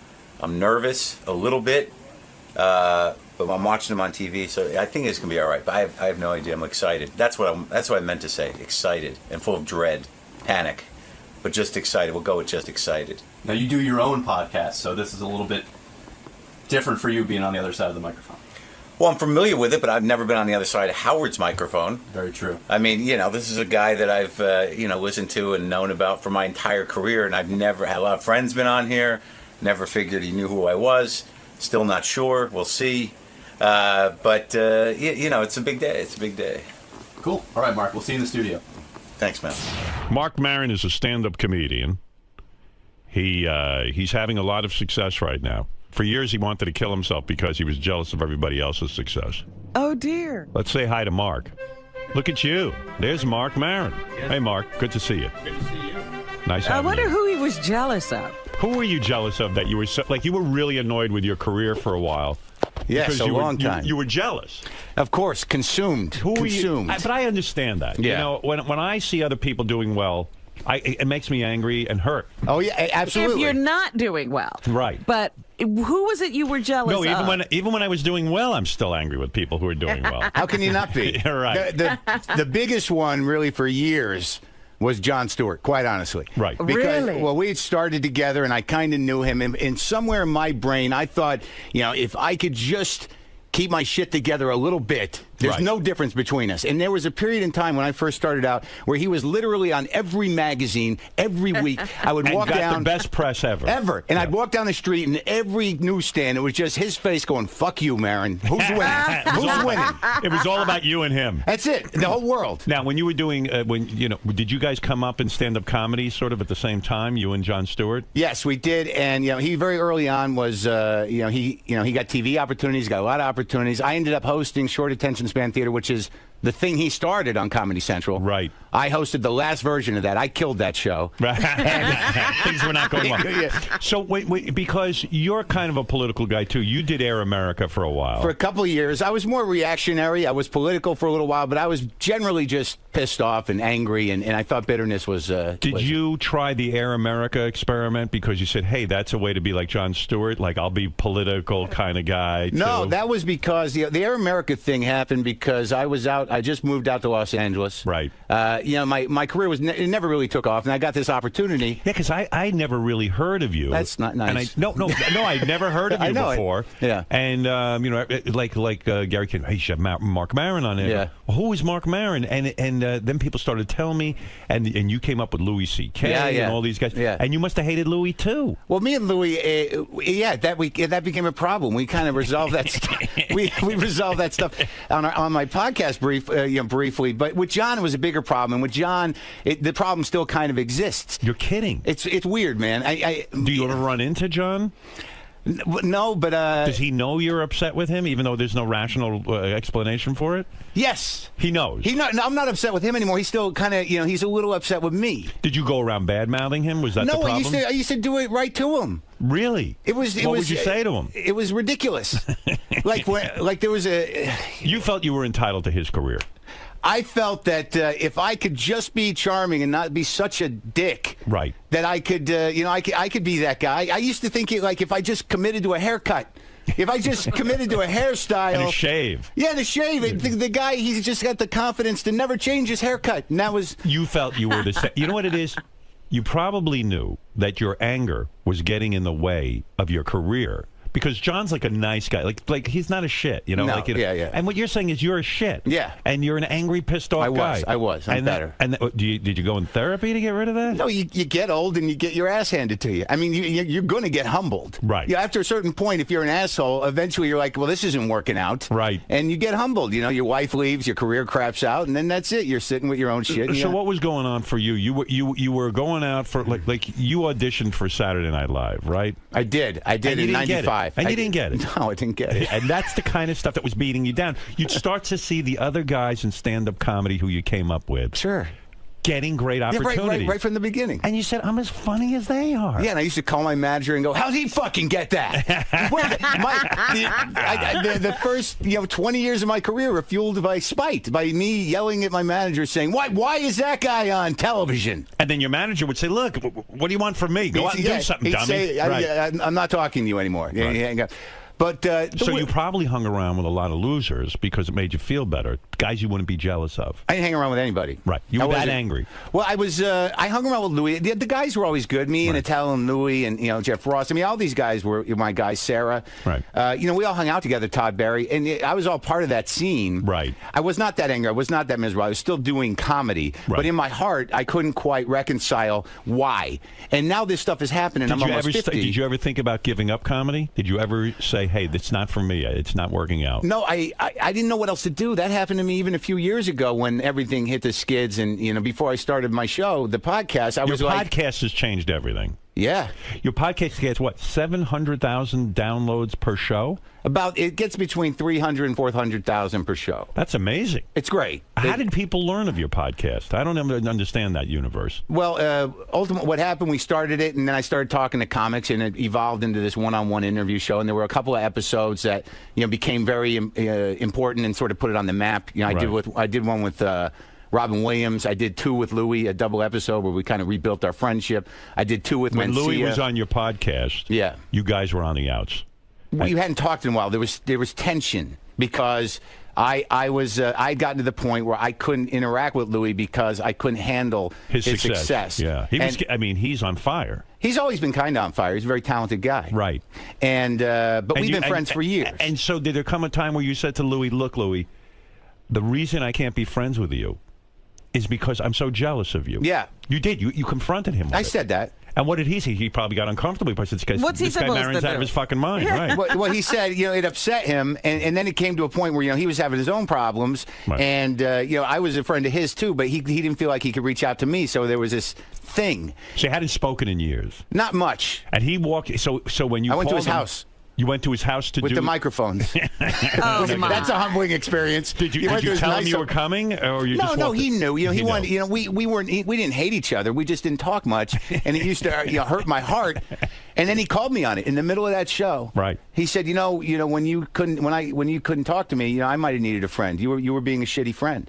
And I almost got I got a little choked up, and I let the moment happen. And then since then we've been in touch. We've been all right. Did there come a time for a lot of comedians, this real sign of success was if Marc Maron hated you? I do a lot of apologizing on my show. Right. Yes, you do. I do. But that takes a big man to do that. Well, it took a while. Yeah. That's what happened with John, is I called him up. I'm like, hey, I'm the apologize guy. Right. So, I call him up, and I'm like, let's do this. I apologize to people. That's my new thing. Right. And he's like, well, I don't know if you remember what a dick you were. Wow. To me. What did he remind you of? What had you done? I was a dick. How were you a dick? Well, when we were starting out, like, I was doing my angry kind of like, I'm the rebel guy. Right. And he was always a great comic. Right. I got, he's a talented terrific, guy. yeah. And he's a funny guy. But, like, he had just done, like, I think his first big break, like, he would host, like, MTV Spring Break or something. That drove you nuts. Yeah, well, yeah, right away. Yeah. So he would... I love that you're honest about it. Well, no, he would walk in. Like, there was one moment, where I was on stage at the Boston Comedy Club. Right. And John walks in, and I'm on stage. There's probably not a lot of people there. And I said, hey, how's sucking Satan's cock? That kind of thing. Oh, wow. And, and he didn't know what the hell to do with that. And meanwhile, you would have loved that opportunity to suck Satan's cock and go on MTV. Where is Satan's cock? Yeah, it took me 40 years. No, Satan, fortunately, never wanted me to suck his dick. I was one of the lucky ones. Right. Satan never said, you're ready? And I'm like, no, he never showed up. And in a way, thank God, John was sort of strong inside, because when you get that kind of criticism from your fellow comics, you start to even question yourself. I feel bad about it. Yeah. I mean, I honestly, like, and then there was another time, like he put me on his show too when he had this show on MTV. Like, he would have me on as a comic guest. He was good to me, right? And I was always sort of standoffish with him. It was weird. And then there was a couple of great moments with him and I. Like, there was one time, like, when I started hosting Short Attention Span Theater, that was 1992, and he had started that show, and I was, Captain Rebel, fuck show business. He had me, when I started hosting that show, he had me into his office. I don't remember which show he was hosting at the time, one of the Jon Stewart show, and he brought me into his office, and I was like, so what's up, how's the, doing my thing? And he goes, don't you host Short Attention Span Theater? I go, yeah, I do. He goes, you have no right to talk to me like this anymore. Right. Yeah. You took a show that I did. Yeah. You have no. And he put that in my face. And then years later, he was hosting some event I was at, and I came up to him. I started in again. He's like, I really don't need to take this shit from you. Right. I don't have to talk. I don't have to talk to you at all. Right. So this went on for years. But the weird thing was when I called up, like, you were bullying him. Definitely. Yeah. And when I called up, like, come on, let's do the apology thing. He's like, there's no love here. Right. Good for him. I mean, good for him in a way. Yeah. No, I get it. Why do I need to put myself through it? It was a great moment for me for him to say that, because I needed to hear that. So is he on? So he's never been on the podcast? No, he said he would have coffee with me, maybe. Right. But no, he's not going to put it out there for everyone to listen to. He's not a very public guy, and I get that. And to be honest with you, because however angry you are, I can tell it really bothers you, because you know what? John's a really nice guy. He really is. I mean, I've met a lot of people, and John is sincerely one of the nicest people I've ever met. And I don't know him that well off air. He's done my show many times. But one time I was hanging out at a hotel in Los Angeles, where I'm up, and John was just staying at the same hotel, and we got to talking. And I said, gee, what a genuinely nice guy. Like, there was no hidden agenda, So, like it's got to drive you crazy now that you're enlightened somewhat. It does. It does. But I tell you, honestly, Howard, there's a... when he said... I was on the phone. Poor you. I was in Portland, Oregon. And Gallagher had just been in my hotel room and stormed out in the middle of a podcast. I interviewed that nut, and and here I am, right, and he had just said, I'm not doing this, and he stormed out of the fucking room. Right. And that happened. And then I'm on the phone I'm in Portland, Oregon, Gallagher just walked out of my show, and then I'm on the phone, John calls me back, and I'm like, hey, man, I want to do this show. And when he said that to me, he said, I don't have to do that. I don't want to do that. Why would I do that? And I'm like, all right, he's right. Who the hell do I think I am? Right. And he says, maybe we'll have coffee. I hung up the phone. I'm like, all right, that was a genuine thing there. But there's part of me that's like, no, I'm not going to have coffee. Like, there's still, I got to fight. You're still angry. There is that guy still there. It's still there. Yeah. Well, it never leaves. It doesn't? No. Maybe it gets a little quieter. Yeah, definitely gets quieter. I relate to what you're saying.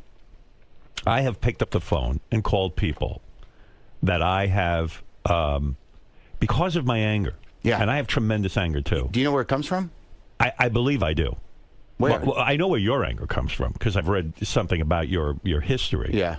I mean, it all goes back to parenting and all that. Your father was a doctor. Yeah. Cold and aloof. Yeah, gone. Yeah, a little bit. Yeah. And I mean, and a narcissist, your dad, because he would steal moments from you. Always did yesterday. He did, because I was reading that, like, even at your high school graduation, your father turns to you at your graduation. My college graduation. It was your college graduation. Yeah, and your father turns to you and he goes, I don't feel good. I'm going to go kill myself. Yeah, I don't want to live anymore. I don't want to live anymore. Yeah. Now, when your dad does that, he sucks your moment.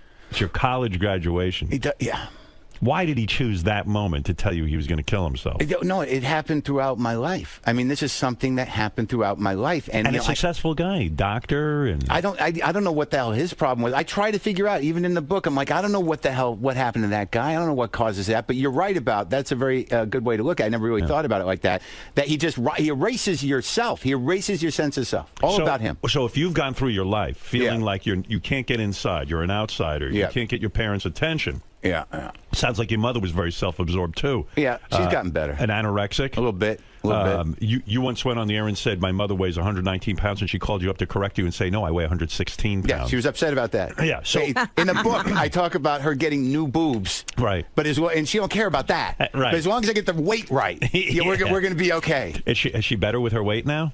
She doesn't look at it as a problem. It's just her job. Right. Is maintaining the weight. Skinny. Yeah, that's her job. She once said to me 5 years, within the last 4 years, she pulled me aside and said, Mark, if you were fat, I don't think I could love you. Isn't that something? This was a couple of years ago. If your mother says to you, if you were fat, I don't think I could love you. Right. And your father steals all your moments from you. It's amazing. I got a sense of self. How can you not be angry about, you're probably still a little kid inside trying to get some attention, get someone to look at you. And then when the world isn't looking at you and is looking at Jon Stewart and looking at Louis C.K., you go berserk and you lash out. And it makes perfect sense. And my own anger, I would do the same thing. I would go into a new radio market and scream about guys I didn't even fucking know. Yeah. Where's yours come from? Well, look, without going into my story, I think that I have a lot of issues in terms of wanting attention. Yeah. And not growing up in a certain way. And, I mean, you can go into a whole psychological profile. Sure. My father raped me repeatedly, anally. No, I'm just kidding. No. I was like, this is the best interview ever. Yeah, right.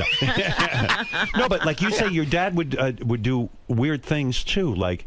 You were at your grandfather's funeral. Yeah, that was and your dad started to put his fingers in your grandpa's mouth. Well, he was a doctor, so you never know. It's an interesting thing with doctors. There's always a clinical element. Right. Yeah, there's a... the emotion's out the window. Right. Like even, in the book I talk about the time where, he brought another guy in to give me a proctological exam at the house. Yeah, now I read that. Now I know where your anger comes from. Yeah.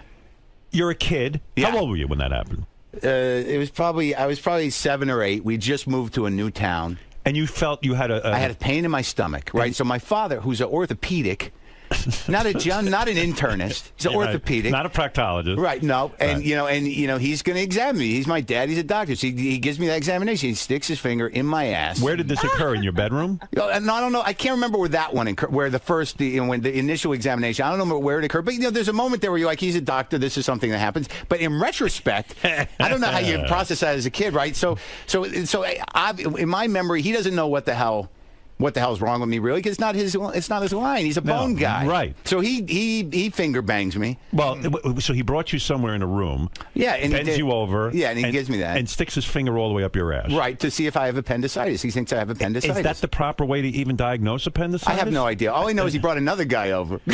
Stop. No, he did. This is the thing. He did? Yeah. Well, here's what happened. So no wonder you're angry. Yeah, so he realizes that, he can't diagnose it. So we've been in town, maybe, in my memory, a matter of weeks. We moved to Albuquerque, New Mexico from Alaska. So he does that. He says, I don't know. So he knows one doctor that he met in Albuquerque, right? One guy who does this. So he comes over to the house. So now we're in the bathroom, and now doctor's giving me the examination. Finger up the ass, too. And my father's sitting there watching, and I'm like... Oh, my God, it's humiliating. Right, so I'm thinking, like, God, if a cop or... if anyone walked in on that, what would they say? It's okay, we're doctors. We're doctors, this is my son. So... well, that's got to damage you. I mean, you're joking about it here, but it is... In other words, it's still on his mind. It's so invasive. It's like, look what you write about. Your dad put his fingers in your grandpa's mouth. to look at his teeth. That was the weirdest thing. Maybe he was checking for gold fillings. I know. He said he didn't recognize him. Right. And I guess that people in grief or people in that moment. But you're Jewish. I'm a Jew, so it was a very odd situation that. We're at the funeral, and he's a little, he's working the room. He's a little perkier than he should be. And, there's a funeral director there. The Jews don't open the casket, right? So there's a funeral director standing by. I see my father talking to her, and I'm like, oh, what is this about? What's he doing? And it's a woman, which is, this young woman's a funeral director. And I see him talking to her, and I walk up and go, what's going on? And my father goes, I want to see the body. Right. I'm like, okay. I mean, that's all right. It's reasonable. You can do that. So she walks us in there, and there's a casket, the pine box. The woman opens up the top of the pine box and pulls the tallis away from my grandfather's little dead head. Yeah. And there's his face. Right. And I'm standing there next to my father, and then he just reaches down and he pulls his mouth open with his finger. And the woman was beautiful. This woman, she goes, is there a problem with the mouth? And my old man just says, I just want to see his teeth. It's him. It's like if there was a question, it's him. Maybe it was his way of dominating his dad in some weird way. That's what it was definitely a boundaryless situation. You know what I mean? Yeah. And but did it remind you of getting a finger stuck in your ass? Seriously, it's like the fingers are going everywhere in inappropriate places. No, I kind of put this stuff in my mind in a certain way because you grow up with somebody who's like that, who's a doctor. You don't always think in that way. Yeah, I guess, but it just seems. Are they happy for you now, or were they also very negative about you going into comedy? Were they not that supportive? I think my father, because he battled a bit with depression, and it was always sort of that was my way of I think that the only way that I managed to get any sense of self was fighting them or making them laugh. Like I could always make my dad laugh. I could talk to him about. I could put his. Said you had to work so hard to get your dad to pay attention to you. Yeah, it is. Right. So there's your anger. That's it. What's the fucking mystery? Well, we didn't fix it. But your dad made you funny. Now we got to look at the other side. No, he didn't. Too. That's bullshit. Come on. He made himself funny. It was the hard work of making his dad laugh, crafting those jokes for his dad. That was the beginning. I think I was protecting myself, and I think you're right to a certain degree. And I get along with him all right. We'll see what happens with the book. He is upset. There is some moments, but his dad's master plan in life wasn't to make him funny. No, his dad obviously had problems and wasn't thinking about his life at all. His dad didn't make him funny. He was funny, and that was what he used to get his dad's attention. But you know what? You need to have practice, Howard. You need to have a rough audience, and that's what his dad was. The thing that makes Mark angry is giving away his talent to his father, too. Let him have something of his own. His father didn't have jack shit to do with him being funny. And I have to tell you, what the fuck is funny about this? It's very funny. That's where most comedians get it from. They're trying to protect themselves and make somebody who's dangerous laugh. You getting laid at all? That's what I want to know. Yeah, yeah. You are. Yeah, I got it. How many times you been married? Twice. Jesus. Twice, no kids. You get married again? I think so. Wouldn't you? I mean, what are you supposed to do? Keep doing it until you get it right. You got a nice woman now. So. I do. She's adorable, and she's how old? She's 29. How old are you? I'm 49. Okay, that's the right age. That's right? Yeah. You're supposed to do a little over half, right? That's right. That works. Where'd you meet her, in a comedy club? No, she emailed me, and she was she admires you. Yeah, she was she listened to my show, and I met her, and it was touch and go at the beginning, but it's sort of leveled off. She's at the hotel right now, waiting, sleeping. Right. But it's what great. What was touch and go at the beginning? Well, when you meet somebody that way, you as a comic, you don't really date much. You get off stage and you're sort of like, what? Really? Okay, that sounds good. Is that how it works? Is like a rock star when you get off stage, if there are girls sort of hanging around? Lined up. No. And so you take them back to the hotel and you bang them, right? That happens. Yeah, it's not a lot of dating. It's not a lot of romance. No, I don't know how to do that. There's a period after the second wife left where, there was I was kind of trying to fuck her out of my heart. That's not really dating. What went wrong with the second wife? Was she young too?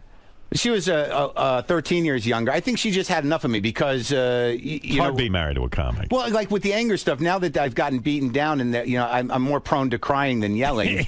What a nightmare. Well, I'm difficult, but it's gotten a lot better. I really think that when the second one left, which I didn't see coming, and she was something else. Was she cheating on you? I don't. It's unclear. Right. I mean, she did end up with a guy that she had met. She was definitely emotionally cheating. I didn't really pursue it. Isn't that the worst? Because then when you go off on the road and you're doing your thing and you're thinking, gee, back home, who knows if my wife's with me, if she's not. I mean, it's well, yeah, and when you're insecure, that happens anyways. That'll ruin a relationship. Right. She was very pretty, and after a while, you can't afford the energy of the jealousy. But I don't know really. I haven't really investigated when it started, but she left, and a lot of it was because of the anger. People who live with angry people, they eventually just fill up with it and they get drained. Were and you leave. insanely jealous? Like, was your jealousy off the charts with her because she was so beautiful? No, I gave up on it because you said I can't even deal with it. Yeah, what do you? Because you're just going to keep making up shit. Like I remember one time I asked her, I said, do other guys hit on you? She's like, look at me, and I'm like, all right, every minute. yeah. That's comforting. I guess I'm gonna have to let that go. Do you know who she's with now? Yeah. Oh, you do? Yeah. How'd you find out? You just Google it. You Googled her? It's like Googling cancer. So are you obsessed with her? No. Is she dating Jon Stewart, in fact? I don't know. Someone ought to tell his wife. But no, she just had a baby, and I think she's having another one. I don't keep in touch with her. You just keep Googling her. No, I don't Google her. I did it once. I'm pretty over it. I've resolved a lot of that stuff. I did a lot of comedy on it. I've talked about it a bit. I'm over that. And, I'm just trying to be the right guy with this one. Is the new one very beautiful as well? Yeah, she's adorable. Yeah, so there you go. You can have the same issues. I'm okay. This one's different. She doesn't take any shit. She works. She works with autistic kids and severely emotionally abused children. So she's perfect for me. Right. I mean, she knows how to handle you. She does. I mean, she has actually looked me in the eye and honestly said, "Use your words." Right. Use your words. Well, thank God you got a show now. No wonder you're feeling better about yourself. Yeah. You're on IFC, and the show it did help. Everything, the podcast, and it helped. Success helps. The podcast became popular, and you created a TV show off the podcast. Right. So basically, my life now. As a comic, you go in every few years, and hopefully your life has changed enough for someone to be interested to make a show. So yeah, it's based on. Is it a sitcom? Yeah, it's a half-hour scripted comedy. Thank God you got this, because when you start seeing young comer-uppers like Amy Schumer and Whitney Cummings getting jobs and getting TV shows, you probably were going psychotic. No, nothing but hope for the best for those people. No, you don't. Because didn't you even say age-wise? I still need my break. You can't give it to these kids. I try not to get jealous of women. Right. You know what I mean? Fortunately, I don't think that's a job I could have had. Right. Different category. Yeah. You don't think you could have been Whitney? No, I don't think so. What about those roasts? Do you ever do those? Because I did the Chevy Chase roast, and it was one of the worst nights of my life. Why? Because when you're an angry guy, generally when you're Chevy's angry too. Yeah, but he didn't want to be there. Right. I mean, it was and I liked that guy when I was a kid. Sure. But I'm not great with roasting, or I didn't used to be, because when you're angry, if you're insulting somebody, it's to hurt them. Right. So my tone isn't quite right. But I'd written jokes, and I'd never done a roast before. But I remember I got up there, and that place was the dais was big. Right. It was huge. It was not, I'd never done it before. Right. And, thank God they sweetened that thing, because literally I got up on stage. It must have been 2,000 people. It was right over here at the Hilton. It was, and I was just bombing. And Chevy's sitting right there. He doesn't give a fuck. Right. Everybody I know in comedy, and I'm bombing. And at some point, I'm like, oh my God, this is going horribly. Right. And then I got to laugh, and it kind of broke. The jokes were good, but I literally, I could feel my personality disintegrating, and I was starting to sweat.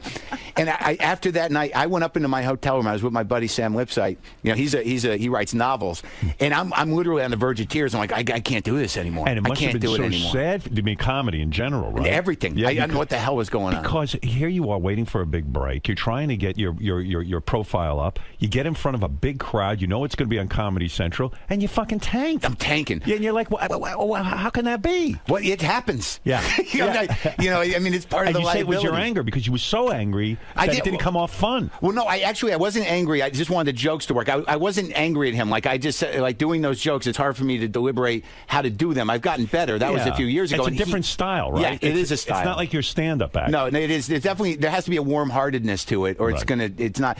But it just wasn't working. But they sweetened it, and people can't understand when I talk about this. It looked good to me, and I'm like, dude, they helped out. The room was dead, right? And it was 2,000 dead room. It was not, and And there's no more feeling alone. That is the loneliest feeling in the world. It's amazing you ever even went into stand-up comedy with all your self-doubt and all this pain, you know? Yeah, I don't know. It was, I don't know that I ever got into it initially to be an entertainer. Right. Like, I think I got into it because it's like when I watched comedy when I was a kid, it was like those guys got an angle on things. They can understand, you know, they've got a way of managing the world. Did you know Kinnison at all? Oh, yeah, I did. I did my graduate work in shopping lines with Sam at the Comedy Store. Oh, were you a drug guy, too? No, I was a drug guy. I haven't done drugs in 13 years, but when I was 21 years old, right, I went out to Los Angeles. Met him. Dude. You hung with him. It was 1987. I went out there to be a comic to Hollywood. Right. I get a job as the doorman at the Comedy Store. Right. And it's right before his time. It's right before he breaks, right? Yeah. I didn't know this guy. I'd seen him once on TV and quite frankly didn't like him. Right. I was like, he screams a lot. You know, I don't know, what kind of comedy is that?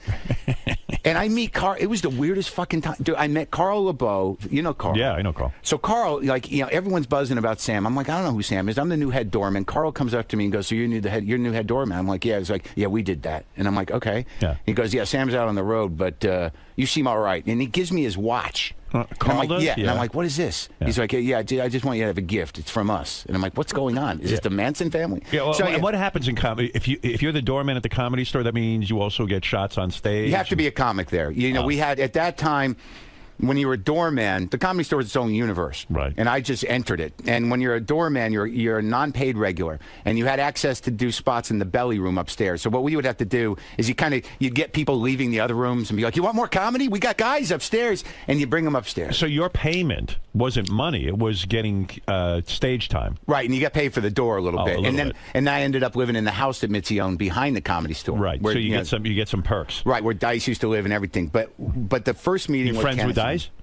I lived in his old room. Right. I don't really know him. I used to see these guys around. I always feel very connected to people very quickly, but I don't know them. But Kinnison, you know. Yeah, I spent a lot of time listening to that guy. Yeah. Hours and hours with him. Well, it was sort of my job. It became, the first time I met him, it was pretty insane. Like, he comes back in, and I'd already passed the Carl test, and I was given my watch. Right. So now, you know, I got to go up and hang out with Sam. And I thought I was a pretty, you know, Mr. Rock and Roll dude. I thought I could handle the drugs. And, you know, I was doing drugs on my own. So I'm living in this house, and Sam goes, you know, we go one-on-one, right? So I'd never met Sam before. And we're sitting there, and we're doing blow. Right. And it's just me and him. He's right here. He's looking me in the eye. He goes, look me in the eyes, Marin. Can't trust a man who doesn't look me in the eyes. And I'm like, I don't know this guy. Yeah. And I'm looking him in the eyes. I'm like, okay, I'm doing it. You know, and he's giving me the Sam riff and like, you know, I'm gonna help you out, man. You know, and the whole bit. Right. And then we run out of blow. Uh-oh. And he's and this is the first time I meet this guy. It's like 4 in the morning. He's like, yeah, we need more blow. And I'm like, I don't know. I don't know anybody. He's like, wait, you got a car? So we get in my car. This is the first time I met the guy. Yeah. And we're driving down Sunset, and he's like in and out of consciousness, and it's like, you know, I know that look. Yeah, you know, and he's like, and then he snaps up at one point. He goes, "I don't even know you. You could kill me." And I'm like, "Where are we going? Yeah, what are we doing?" So and he was hopelessly addicted. You probably were that, like, you didn't need that much. No, I definitely learned my lesson. I left Hollywood hearing voices in my head and thinking things were chasing me. I left Hollywood after a year and got my passport renewed because I might have to leave. I thought they were chasing me. Right. But we drive to this guy's house. It's 4 in the morning. You know, me and Sam rings the intercom. So it's Sam, what's up? You know, and I'm like, oh, where are we? Somewhere, you know, on Crescent Heights or whatever. And we go up to this door. And Sam's like knocking on the door. And this guy opens the door. He's in a bathrobe. You know, he's got long blonde hair. And he's like, could you just be cool? My roommate's sleeping. He's like, you got anything? And we go into this guy's room. And, you know, and Sam just falls on the floor. And he goes, you got any booze? And then, like, for some reason, all this guy had was miniatures. And he gives Sam miniature bottles of booze. Yeah, he gives like he gives a little bottle of vodka, so he gives a little fat Sam who's on the floor with this mini Smirnoff bottle. So you just see Sam, he looks like a giant. It's a Gulliver in the land of booze. Exactly. Right. Yeah. So he's drinking this and he passes out. And I don't know the guy. The drug dealer? I don't know Sam, really. And I'm like, all right, well, I guess I'm going to take off. He's like, you're not leaving him here. Right. It's your responsibility. Right. I'm like, what do you mean? He's like, I don't want him to pull a 𝗛𝗏𝗄 on me. Oh, wow. So now I got to walk, you know, Sam, you know, get him up and get him out and get him back to where I live. And he passes out on the floor. It's like you're his nurse. Yeah. Well, weirder shit happened. There's a story with a Satanist that is one of the best stories. A Satanist? And did you see him piss on somebody? Like he pissed on my bed. Why? You want to hear that? I mean, I don't know. What is that? Dude, this guy, I mean, you know this guy. Yeah, you I had know experience. him, yeah. He entered a zone, but this was for a reason. That he pissed on your bed? Yeah, it was an interesting reason. I'll tell you the story. He back then, like, I was a 21-year-old kid, and I was out of my mind on drugs, and and I grew to love Sam's stuff. When his material was amazing. Well, yeah, I saw him develop the whole homosexual necrophiliac bit. I saw that happen, the evolution of that bit, and the first time you know that bit? Yes, of course. The first time when he did that laying bit, there in the morgue. Yeah, when he did that in the main room, and you see him on the ground, he just starts rocking. Well, what's that? It was mind blowing. Right, he was a mind-blowing comic. Mind blowing. Yeah. I still listen to Hotter Than Hell once a year or twice a year. Right. So anyways, the Comedy Store is its own universe, and there was this guy that used to hang around. His name was Dave. He was a Satanist. He had like a pentagram tattooed over his heart. He had weird Illuminati tattoos. He looked like Christopher Walken. He was a dope fiend. He was a heroin junkie. Right. And he was a hanger-on. He'd hang out. Right. Sam couldn't stand him. All right, so my job ultimately became, like Sam, on Monday nights, it was no cover night. So I was the head door guy, and I was sort of part of it. But he never let me on the inner circle, thank God. I got spit out by that crew. But what he would do, he would show up about 11:30, and you could feel him coming about an hour before. He had that kind of energy. He'd give me a couple $100, and my job would be I'd go out, pick up booze, cigarettes, and stash booze around the house, and he'd bring a crew of weirdos up there to party for 2 or 3 days. Right. So I'd go do that. So one night the party happened, and Dave comes, and he's there, and and Sam comes, and already because I'm so involved with the energy of the thing, I'm like, oh, this is gonna be a problem. Dave's at the table, and Sam would hold court, and all kinds of people. So at some point the party's going on. And I should preface this by saying, like 2 days before this party, Sam had brought all his guitars and amps up to the house, and we had a jam session. Right, he was always jamming. Yeah, we had a big jam session out on the patio over Hollywood. It was fun. I couldn't keep up with him and Carl, but we had a good time. And all his guitars and equipment were in my little bedroom because I didn't bring them home yet. I need to set that up. All right, so here's the party. It's going on somewhere on day 2. Dave stands up and goes, I'm going to tell Anton LaVey about you. Right. And the head of the Satanist church. Who cares? A clown. Right. And, I'm going to tell him you're not a real Satanist. So Sam just stands up and he throws a drink in this guy's face and he starts pounding on him. Oh, my God. Just beating him up. Yeah. And that was his style. Drink, boom, know. So I'm like, oh, man. So, Dave, his shirt's ripped open. He's running around and I pull him aside and say, you got to get out of here. He goes, I'm not leaving. And I'm like, you got to get out of here. It's crazy. You're ruining the party. And you're getting beat up. And but he's not leaving. He's not leaving. So I'm like, all right, I'm going to put you in my room. Right. And you lock yourself in there. And so Sam can't get to you. Right. And I got to go because I got a friend coming in. A buddy of mine from Boston is coming in. I told him all about how I'm living in L.A. and I got to pick him up at the airport. So I put Dave in my room. I go to the airport. I pick up Bill. I take him to his hotel, and I sweep over there because I don't even want to go back over there. Right. He wants to be part of that. That's right. Right. So the next morning, this is whoever's been going has been going at least 2 days now. Right. So I take him back over to the house. Bill. who I told, everything. Sam's brother. No. Oh, Bill, Bill. my friend Bill. Okay, go who's ahead. coming to visit me. Yeah. I'm excited because I'm living the life. So Bill has no idea, what's going on. So we go over to the house because I'm going to show him the house. So we walk in and Sam's still there with a couple other people. All right. So the party has dwindled down to just 2 or 3 people and Sam doing blow at 10 in the morning. Oh my God. And I walk in, first I go over to my room. The door's been kicked in. Okay. And all the equipment's gone. The shit is broken. And I'm like, I don't know what's going on. So me and Bill walk into this room, and Carl's there and a couple other people. And I just stand there at the table, and Sam looks up and he goes, I pissed on your bed, Marin. Why? You want to know why? Yeah. And I go, yeah, I do want to know why, Sam, because you let that moron sleep with my guitars. So it's a weird moment. There's a beat, and I look at my friend Bill, and I say, I told you I knew him. All right. Wow. And then after that, he kicked me out of the band and kicked me out of the group, and I wandered off, and I was able to rebuild. I went back to New Mexico. I cleaned up the first time, and I went back to Boston. Being in Sam's orbit, you could get caught up in the whole drug drug glad life. I got out. Yeah. Because, I started my own thing. I mean, that was 87, 88. I went back to Boston, got a job in a coffee shop, started doing stand-up at Catch a Rising Star in You got Boston. your life back together. Yeah, It was a good thing Sam peed on your bed. Yeah, it was the best thing. One of the best things that ever happened to me. I noticed with people who hung around with Sam, they'd start to lose themselves and become sort of part of Sam's entourage, and then never sort of pick up their own lives. Happens with a lot of entourages. I see it to this day. There was the Dice entourage. There are guys that have entourages, and it becomes difficult to find your own personality if you're what Mike Becker used to call them was satellite comics. Right. Yeah. Satellite. Yeah, comics. and they kind of latch on, and and then they lose themselves. So it's good you got away from them, you know? Yeah. You know, so anyway, listen, Mark's book, Attempting Normal, is in stores now. Today, yeah. Where a lot of these stories exist. You know, in the book you talk about, I don't know, at some point you tried to become a writer on Saturday Night Live. A performer, yeah. Performer writer. Yeah. And you had your big meeting with 𝗦𝗵ici𝗄. Yeah. And you walk in the office and you sit down and he has candy on his desk. Yeah.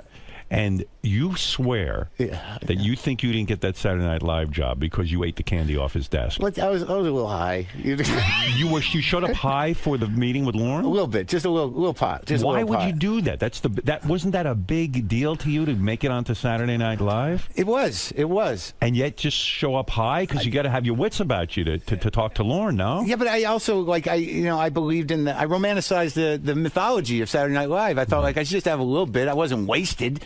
I didn't go, and it was weird because when I had that meeting, I walked out. Tracy Morgan was waiting to go in. Wow! And I'd never seen his hair look so good. It was so shiny and perfect. It was beautiful. And why do you think you didn't get it? Because Lauren keeps a jar of candy. Well, obviously, I read into I thought it was some sort of test in the moment, and the whole thing was another weird moment because I'm sitting there with Lorne Michaels, and he's looking at me in the eyes weird, like Sam did back in the day, right? To the point where Higgins, the head writer, Lauren's just looking at me, right? And Higgins goes, Lauren, and he's like, you can tell a lot from looking in someone's eyes. Uh-oh. So now I'm sitting there trying to exude starness, from my eye. He just. And if I was high on pot, I would be paranoid if somebody said that to me. I think that's where the candy theory came in. Yeah, who the hell knows why I didn't get it. So you saw the candy, you grabbed a piece of candy, and you think that was some sort of test between Lauren and Higgins. And the people who take the candy, right? That's what I thought in that moment. Types. Yeah, because he was very weird. He sat me down. You are whacked out of your head a little bit. Yeah, but maybe you're onto something. Yeah. I don't know. It was 20 years ago. I'm a lot less whacked out of my head. Are there other people who have failed the candy test? I would like. We have to reach out. Yeah. Do you end up watching Saturday Night Live that season and going, let me see who got hired? I didn't, because at that time, I didn't even know really what I was up for. It was very exciting. In my heart, I'm a pretty sensitive, shy, kind of weird guy. Right. That's what it's all defenses. And I think all of this stuff it hurt me more than anything else. Right. The bitterness, when that went away. When the cynicism and all that stuff went away, a lot of the podcasts, for the first year, it was really just me trying to reconnect with people, become a person again. But in retrospect, the sort of jumping through the hoops with Lauren and meeting Lauren, I think he wanted to teach me a lesson. Because if you remember, in the mid-'90s, we were doing alternative comedy. We were doing Luna down on the Lower East Side. Right. And it had gotten some attention in the New York Times. And I put this together in retrospect. Where, because I walk in there, he sits me down, and he goes, I don't know what you think you're doing down there below 14th Street, but it means nothing.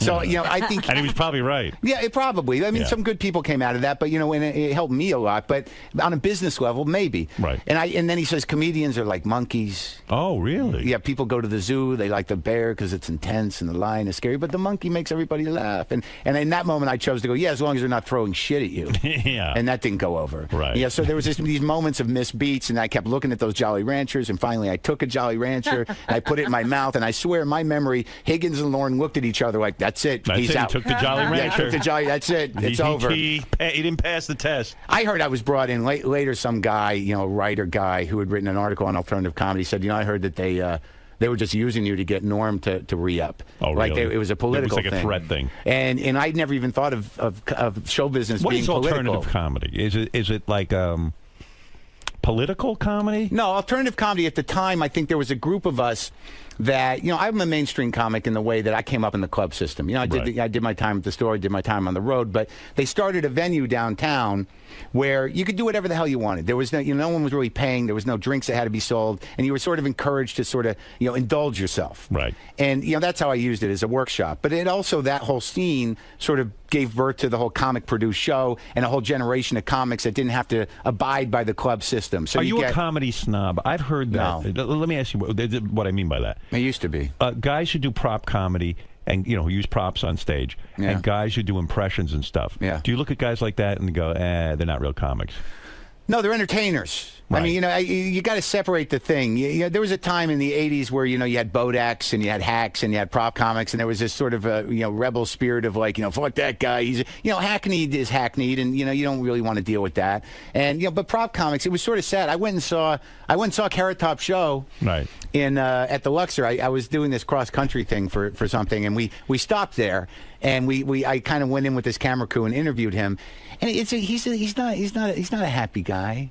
Because he does prop comedy? Well, no, because he's looked at as like this antichrist. Right. And it was kind of touching because I go to this show. I don't really know Scott. But he makes a ton of money. No, and he's happy with that. And I interviewed him for the podcast too. But I go to the show and I watch his show, and he's doing his thing. And it is what it is. Right. But in the middle of it, he goes, I just want everyone to say I'm a little nervous tonight. There's a real comic in the room. But he's talking about me. Right. Which is that? But isn't a laugh a laugh? I mean, does it matter how you get that laugh? Why does it matter? Because I talk to so many comedians about this. I'm not a stand-up comedy guy.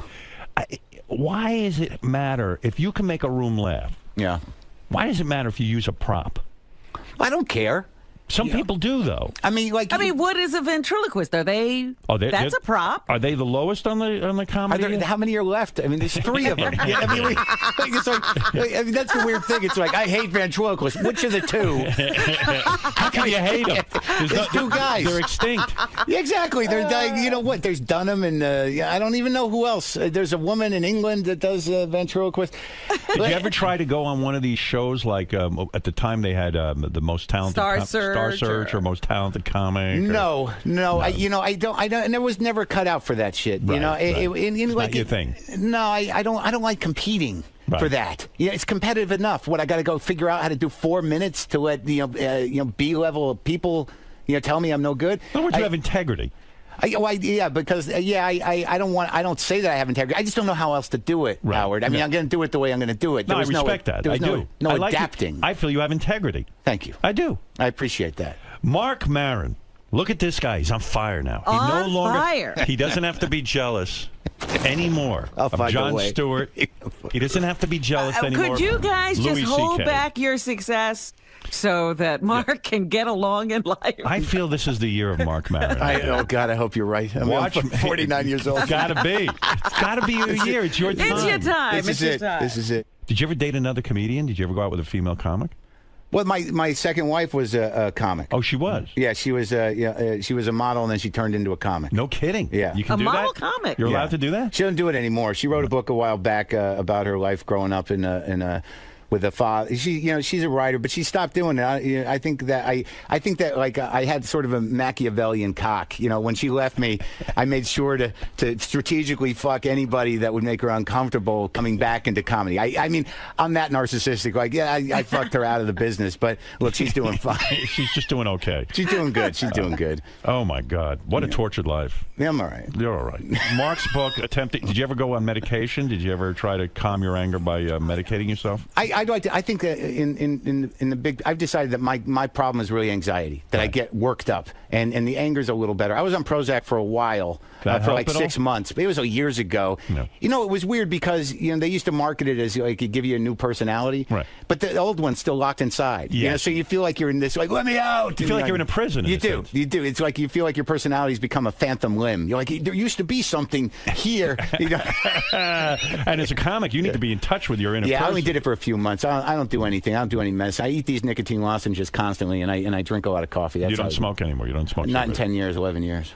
Mark's book, Attempting Normal, is in stores now. Very intense book, right? It is. There's a like lot an open wound. It is a little bit. Yeah. I try to mix it up though. I talk about my divorces, and I talk about buying pants. I mix it up. Yeah. And check out Mark Maron's podcast, which 400,000 people a week are checking out. That's available on iTunes and at WTFpod.com. That's it. Yeah. Whatever the fuck that is. It's a website, Howard. Yeah, I don't know anything.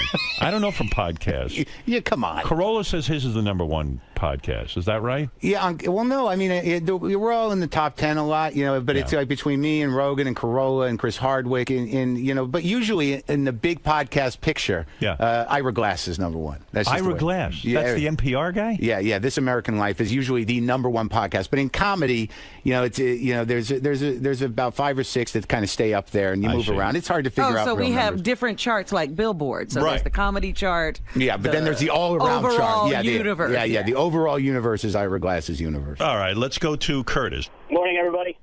Good morning, everybody. Mark, you really shouldn't be all that jealous, because especially of Jon Stewart. I mean, because he's funny and you're really not. Yeah. Oh, whoa. Well, I don't know that, you know, people say that. You know what's interesting? You mean you've heard this before? What's that, buddy? I feel like we're on Twitter now. Yeah, no, me too.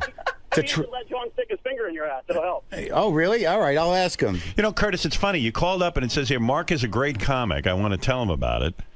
And so you got on and you blasted him. You know what? I really have to say, originally when you were kind of got on, and I was thinking, I don't know, you shouldn't feel that way. I really like you. I thought you're really funny. But by the time this conversation went on, I'm thinking, man, you're losing it. You're really just so angry. I don't think you should be that way. He's giving you insight into his life. What can you do? Well, the weird thing he's over it now. It's interesting. He's telling you about his life. He's trying to spin it like it's a sympathetic gesture that he just told me I was an asshole. It's like, no, I mean, I liked him. But look, I have to be honest with you. I mean, you can tell from my tone that the anger thing is not what it used to be. You know, I got to be honest in that, you know, when I started doing the podcast, and when you do comedy, all you want to be is relevant. Right. And you want to, you want to be a great comic, and you want people to... Absolutely. Right. So, like, up until I started that thing, you know, everything had crapped out, and I'd given up hope on a lot of stuff.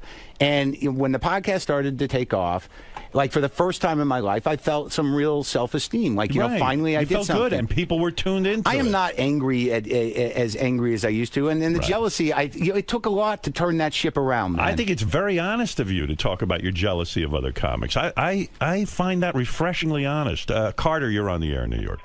Yeah, hey, how's it going, Howard? Okay. I've been a fan of yours since '85, and Mark, it's Carter 𝗪𝗏. How you doing? Carter, what's up, buddy? You know this guy. Listen, Howard, Mark has come a long way. I remember him in the mid-'90s. One time I was Mark, do you remember this? One time I was driving you and a bunch of comics somewhere in between sets, and all of you were talking about trying to get on Letterman or something. Yeah. And you guys were so angry, and I turned around and looked at you guys, and I went, aren't you guys supposed to be funny? Aren't you comics? Welcome to our world. Oh, my God. Anyway, I'm so proud of you. I'm so glad you're doing so well, and I can't wait for your show to come out. Hey, thanks, buddy. Long time. I haven't seen you in a long time. Let's hang out at some point. There you go. Well, great. All right. You got to hang out with that guy. He's an artist. Oh. Yeah. Well, Mark, anyway, listen, I wish you luck with the new show. Thank you, man. The book, Attempting Normal, is in stores now. That's a big deal for you, too. It's exciting. I feel things are going well. Thanks. And check out Mark Maron's podcast, available on iTunes at WTFpod.com. Thanks, man. And somewhere out there is a bitter, jealous comic who's jealous of you and your new show on IFC. One can only hope. They can't say I didn't